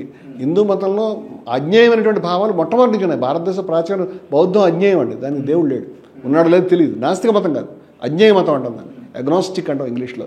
జైన అజ్ఞేయ మతం. హిందూ మతంలో అత్యంత ప్రధానమైన ఋగ్వేదంలో నాసదీయ సూక్తం అని సృష్టి సూక్తం అంటారు దాన్ని. నా సత్ నా అసత్. సత్ అంటే ఎగ్జిస్టెన్స్ అండి. సత్ అంటే సత్యం కాదు, సత్ అంటే ఎగ్జిస్టెన్స్, ఉనికి అనమాట. నా సత్ నా అసత్ అంటే సృష్టికి పూర్వం ఏం జరిగింది, సృష్టికి పూర్వం ఉండడము లేకపోవడం, ఈ రెండు లేవు. సృష్టి లేనప్పుడు ఇంక ఉండడం లేకపోవడం ఉంటాయి. సృష్టి జరిగిన తర్వాత ఉండడం లేకపోవడం. దాన్ని నా సత్ నా అసత్ అని స్టార్ట్ అవుతుంది కాబట్టి నాసదీయ సూక్తం అన్నారు. దాన్ని సృష్టి సూక్తం అన్నారు. దాంట్లో సృష్టి ఎట్లా జరిగిందో చెప్పుకుంటూ వచ్చాడు. చెప్పుకుంటూ వచ్చి చిట్ట చివరి, అంటే మీ టైం తీసుకుని ఒక్క మాట ఎందుకు చెప్తున్నానంటే, దేవుడు అన్న పరమ వ్యోమానికి అధ్యక్షుడు అన్నాడు. ఈ సృష్టి ఎందుకు జరిగింది ఇలాగా చాలా సైంటిఫిక్గా చెప్తాడు. ఆల్మోస్ట్ బిగ్ బ్యాంగ్ చెప్పినట్టు ఉంది అని సైంటిస్టులు చెప్పారు చాలామంది. దాన్ని అంత బాగుంటుంది అది. ఆ సూక్తం సుప్రసిద్ధం. దాంట్లో చిట్ట చివరి ఏమంటాడంటే, ఇది ఎందుకు ఇలా జరిగింది ఎవరికి తెలుసు. పరమ వ్యోమానికి అధ్యక్షుడు అంటే దేవుడిని ఆ భాషలో అన్నాడు. ఆ పరమవ్యోమానికి అధ్యక్షుడికి అతనికి తెలిసి ఉండొచ్చు యది వేద యది నవేద అంటాడు. అంటే వేద అంటే తెలియడం అండి. అతనికి తెలిసి ఉండొచ్చు, అతనికి తెలియకపోయి ఉండొచ్చు. ఏది సృష్టి ఎలా జరిగిందో దేవుడికి తెలియకపోయి ఉండొచ్చు. ఇంకేం దేవుడు అండి అంటే దేవుడిని నిరాకరించే విధానం అది. ఇట్లాంటి అజ్ఞేయ భావనలు, ఇట్లాంటి ప్రశ్నించే విధానాలు మనకు కంటిన్యూస్గా వేదంలోనూ ఉపనిషత్తుల్లోనూ కనిపిస్తాయి. సంప్రదాయాలు ఉన్నాయి. సాయణ మధ్వాచార్యులు, సాయణ ఆచార్యుల వారు ఒక ఆయన సర్వ దర్శన సంగ్రహం అని ఇంతలో పుస్తకం రాశారు. మీకు మామూలుగా కాబట్టి దొరుకుతుంది, ప్రింట్ చేసి కూడా అమ్ముతున్నారు. దాంట్లో హిందూ మతంలో ఉంటే అన్ని ఫిలాసఫీస్ రాశారు ఆ రోజు. అవి మొట్టమొదటి దర్శనమే చార్వాక దర్శనం. అంటే దేవుడు లేడనేటువంటి వాడి దాన్ని ఒక దర్శనంగా వాళ్ళు తీసుకుందని చెప్తున్నారు అందరికీ. అది ఉంది కదా, లేకుండా ఎందుకు ఉంది అదే విషయం. మనకి చార్వాకులు ఆ రోజు నుంచి వాళ్ళతో కనిపిస్తున్నారు. వాళ్ళు హిందువులు కాదని అట్లా చెప్తారు. రైట్. ఇప్పుడు అంటే నేను ఒక చోట నేను హిందూగా ఉంటూ హిందూ మతమైన పత్తులో కాషాయం కట్టుకుని తిరుగుతూ ఉండి నాస్తికత్వాన్ని బోధించినటువంటి మఠాలు వాళ్ళ గురించి కూడా నేను గతంలో రాశాను. కేరళలో ఒక ఆయన ఉన్నాడు, బ్రహ్మానంద శివయోగి అని. నేను దాక్షాయణ సేవాలయ పుస్తకాన్ని రాసినప్పుడు దాంట్లో ఆయన ఫోటో వేసి మిగతా అందరి గురించి రాసినప్పుడు ఆయన గురించి కూడా రాశాను. అంటే మన దగ్గర ఈ రకంగానే ఉండాలనే సిస్టమ్ లేదు. దీని ప్లూరలిటీ, రాముని పూజించవచ్చు, రావణాసుడిని పూజించవచ్చు, ఎవరిని పూజించవచ్చు, అమ్మతల్ని పూజించుకోవచ్చు, డ్యాన్స్ చేయొచ్చు, నుంచోవచ్చు, బొట్టు పెట్టుకోవచ్చు, పెట్టుకోకుండా ఉండొచ్చు, మొత్తం అంతా బుడిది రాసుకోవచ్చు, రాసుకోకుండా ఉండొచ్చు, పలానా రకంగా కట్టుకోవచ్చు, పలానా రకంగా చేయొచ్చు, లింగం మీద కాలు పెట్టేటువంటి సాంప్రదాయాలు ఉన్నాయి, లేకపోతే ఇంకో చోట దొల్లే సాంప్రదాయం ఉంది. ఇలా రకరకాల సాంప్రదాయాలు ఉంటాయి. ఇది హిందూ మతం. నువ్వు డ్యాన్స్ చేయి, నువ్వు కవిత్వం రాసుకో, నువ్వు దేవుని ప్రియుడని అనుకో, నువ్వు నేను దాసుణ్ణి అని చెప్పు, నువ్వు ముద్రలు వేసుకో, కాల్చుకుని ఏదైనా చేసుకో. హిందూ మతంలో ఇన్ని రకాల వైవిధ్యం ఉన్నప్పుడు ఈ వైవిధ్యం ఇలా ఉంటేనే హిందూ మతం అవుతుంది. ఈ వైవిధ్యతని ఎవరైనా నాశనం చేయాలంటే వాళ్ళు హిందూ మతాన్ని వ్యతిరేకంగా పనిచేస్తారని నా ఉద్దేశం. ఓకే. యేసుక్రీస్తు ఉండేనా? యేసుక్రీస్తు చారిత్రక వ్యక్తే సుమారుగా ఉన్నాడు. ఓకే. అంటే మనకి డెడ్స్కి అని దేవుడా అది ఎవరో వాళ్ళు చెప్పాలి విశ్వాసులు. నా దృష్టిలో ఆయన ఒక చారిత్రక వ్యక్తి. డెడ్ సీ స్క్రాల్స్ అని మనకు దొరికినాయండి. మృత సముద్రం అంటాం డెడ్ సీ అనేటువంటి దాన్ని. దాంట్లో ల్యాండ్ లాక్డ్ సముద్రం కాబట్టి దాంట్లో సాల్ట్ పెరిగిపోయి అది డెడ్ సీ, దాంట్లో మనం మునగం, అది ఉంది మీకు తెలుసు డెడ్ సీ అనేది. డెడ్ సీ దగ్గర గుహల్లో కొన్ని చుట్టలు దొరికినాయి, డెడ్ సీ స్క్రాల్స్ అంటారు వాటిని. అవి కార్బన్ డేటింగ్ చేస్తే అవి యేసుక్రీస్తు కాలం కానీ అర్థమైంది. యేసుక్రీస్తు యొక్క మధ్య జీవితాన్ని గురించి బైబిల్ మాట్లాడడం లేదు. ఆయన పుట్టడం, ఆ తర్వాత ఆయన మళ్ళీ సడన్గా ఆయన ప్రచారం చేయడం కనిపిస్తుంది మనకి. మధ్యలో ఆయన ఏం చేశాడు, ఎవరిని పెళ్లి చేసుకో, ఇలాంటి డౌట్స్ మనకు అందరికీ ఉంటాయి. పూర్వకాలం ఎవరైనా పెళ్లి చేసుకుంటారు కదా, 10-12 ఏళ్ళకి పెళ్లి చేసేవారు కదా, అని ప్రపంచం అంతా ఉంది అది. ఈ లైఫ్ మాట చెప్పట్లేదు. అయితే ఈ లైఫ్కి సంబంధించినటువంటి కొంత రికార్డు మనకు డెడ్ సీ స్క్రాల్స్లో దొరికింది. అది క్రీస్తుది అనేటువంటి అభిప్రాయం చాలామందికి ఇవాళ ఉన్నది. తర్వాత ఈ 4 సువార్తలు మనకు బైబిల్లో కనిపిస్తాయి. ఈ 4 సువార్తలు జాను, మత్తయి, లూక, తర్వాత ఎవరు 4 సువార్తలు. ఈ 4 సువార్తలు మీకు సుమారుగా ఒకలాగే ఉంటాయి. ఒక మీటింగ్ జరిగింది అనుకోండి, 10 మంది కూర్చున్నారు. 10 మందిని మీటింగ్ రికార్డు రాయమంటే 10 మంది 10 రకాలు రాస్తారని ఒకే రకంగా రాయలేరు. ఒకే రకంగా రాశారంటే ఎవరు ఎడిట్ చేశారని అర్థం. ఇప్పుడు కొత్త సువార్తలు దొరికినాయి, వాళ్ళు పెట్టనివి బైబిల్లో. ఇప్పుడు అన్ని సువార్తలు చూసిన తర్వాత కొన్ని మాత్రం ఎడిట్ అయినటువంటి వెర్షన్స్ రోమన్స్ దాంట్లో పెట్టారని మనకు అర్థమవుతుంది. అంచేత క్రీస్తుకు సంబంధించినటువంటి మతం ఏదైతే ఉన్నదో అది వేరండి. క్రీస్తు ప్రవచనాల లైఫ్ వేరు. క్రీస్తు ప్రవచనాల లైఫ్కి నేను జోహార్ చెప్తాను. ఆయన అద్భుతమైనటువంటి ప్రసంగం చేశాడు కొండ మీద. ఆయన ప్రవచనాలు అద్భుతమైనది. నీకు నీ పొరుగువాడిని ప్రేమించడం అనేది అద్భుతమైనటువంటి ఆదర్శం. నీ పొరుగువాడు క్రైస్తవుడైతే కాదు, హిందువైనా ప్రేమించాలి, ముస్లిం అయినా ఎవడైనా ప్రేమించాలి, దాని అర్థం నీకు వెళ్ళి ప్రేమించాలని. మీ కురాల్లో కూడా ఇలాంటివి నేను చెప్పగలుగుతాను. కానీ రంగనాథానంద్ గారు మన భారతరత్న ఇచ్చారు ఆయనకి, మన రామకృష్ణ మిషన్ యొక్క అధ్యక్షులు వారు అద్భుతమైన మాట రాశారు. నీకు వెళ్ళి నీ పొరుగువాడిని నువ్వు ఎందుకు ప్రేమించాలి? ఈ ప్రశ్న క్రైస్తవం సమాధానం చెప్పగలుగుతున్నాను. ఎందుకు ఎందుకు ప్రేమించాలి అంటే ఉపనిషత్ సమాధానం చెప్తున్నారు. ఎందుకంటే తత్వమసి అది నువ్వే కాబట్టి, నీ పొరుగువాడు నువ్వు ఒకటే నువ్వు అర్థం చేసుకుంటే అప్పుడు ప్రేమిస్తావు. ఇది ఉపనిషత్తుని, క్రైస్తవ యొక్క బోధనల్ని, అలాగే బుద్ధుడి యొక్క ఆర్యసత్యాలని, లేకపోతే వీటన్నిటిని పక్కన పెట్టుకుంటే అవన్నీ ఒకదానికి సపోర్ట్ చేస్తాయి. దాని ప్రధానమైన విషయాలు. ఇది మనం స్పిరిచువల్ సైన్స్ని ముందుకు తీసుకెళ్లే విధానం. అటువంటి విధానంగా నేను అనుకూలంగా. కానీ ఇవన్నీ పక్కన పెట్టి ఇప్పుడు నా మతం గొప్ప అంటే నా మతం గొప్ప, లేకపోతే నా గ్రంథం గొప్ప అంటే నా గ్రంథం గొప్ప, లేకపోతే నా దేవుడు గొప్ప అంటే నా దేవుడు గొప్ప అన్న వ్యత్యాసాలు, గొడవలు, లేకపోతే తగువులు ఎందుకు జరుగుతున్నాయి? దీనికి కారణం ఏంది? మనం ఇందాక అనుకున్నట్టు నా మతోన్మాదానికి నిర్వచనం ఏంటంటే నా మతం ఉండాలి, మీ మతం ఉండకూడదు. ఇది మనసులోకి ఎక్కిన తర్వాత వాస్తవంగా నేను కేవలం క్రైస్తవ సమూహానికి మాత్రమే యెహోవా దేవుడు, నేను క్రైస్తవ ఆ పద్ధతిలో వాళ్ళు మాట్లాడలేదు. నీకు వల్ల నీ పొరుగువాడిని ప్రేమించమన్నప్పుడు ఎవడన్నా ప్రేమించాలని, నీకు అత్యంత ప్రియమైనటువంటి ధనాన్ని బాటసారుల గురించి లేకపోతే ఆపదల ఖర్చు పెట్టమని, సత్కార్యం అంటే పడమరకి తూర్పుకి ముఖాలు తిప్పడం కాదని ఖురాన్లో ఒక ఆయత్ ఉన్నది. బాటసారి అంటే రోడ్డు వెళ్ళేవాడు, వాడు ఎవడైనా కావచ్చు, హిందూ కావచ్చు, లేకపోతే వాడి గురించి పడడం ఇవ్వమని స్పష్టంగా చెప్పారు ఈ విషయాలు. అంచేత వాళ్ళు ఎప్పుడు కూడా ఒక సెక్షన్ ఆఫ్ పీపుల్కి దీన్ని పరిమితం చేయాలి. ఈశావాస్యం ఇదం సర్వం అన్నారు, కానీ ఈశావాస్యం కేవలం హిందువుల్లోనే ఈసం ఉన్నది, ఇస్లాంలో లేదు, ముస్లింల్లోనూ వాటిలో ఈసం లేదని వాళ్ళు చెప్పలే. సమస్త సృష్టికి దేవుడు అంటే హిందూ పార్టీ యొక్క ప్రెసిడెంట్ను, అల్లా అంటే ముస్లిం పార్టీ ప్రెసిడెంట్ను, యెహోవా అంటే క్రిస్టియన్ పార్టీ ప్రెసిడెంట్ కాదు. జగన్ గారు, చంద్రబాబు గారు వాళ్ళ పార్టీల ప్రెసిడెంట్లు. కానీ దేవుడు అంటే సమస్త సృష్టికి అధినేతగానే మనం చూస్తాం. అంచేత వీళ్ళు చెప్పిన మాటలను దగ్గర పెట్టి వాటిని సమన్వయం చేయడం. మనకు వివేకానందుడు చెప్పాడండి, వేదాలని, బైబిల్ని, ఖురాన్ని దాటి మానవాళిని ముందుకు తీసుకెళ్ళాలి. ఆ మూడిటికి తగాద పడడం ద్వారా కాదు, ఆ మూడిటిని సమన్వయం చేయడం ద్వారా తీసుకెళ్ళమని చెప్పాడు. వేదాంత మేధస్సు ఇస్లాం శరీరంతో భారతదేశాన్ని ముందుకు తీసుకెళ్ళమన్నాడు. అది గొప్ప ఆదర్శం అని నేను అనుకుంటున్నాను. అది కాదని అర్థం చేసుకునే వాళ్ళు ఖచ్చితంగా గొడవలు పెట్టుకుంటారు, రకరకాల ఉద్రిక్తలను తీసుకుని వాళ్ళు ప్రాబ్లమాటిక్గా ఉన్నారు. మీరేమో రాముడు దేవుడు కాదని అన్నారు. మళ్ళీ చూస్తే నేను రాముడు చారిత్రక వ్యక్తి కాదని కూడా అన్నాను.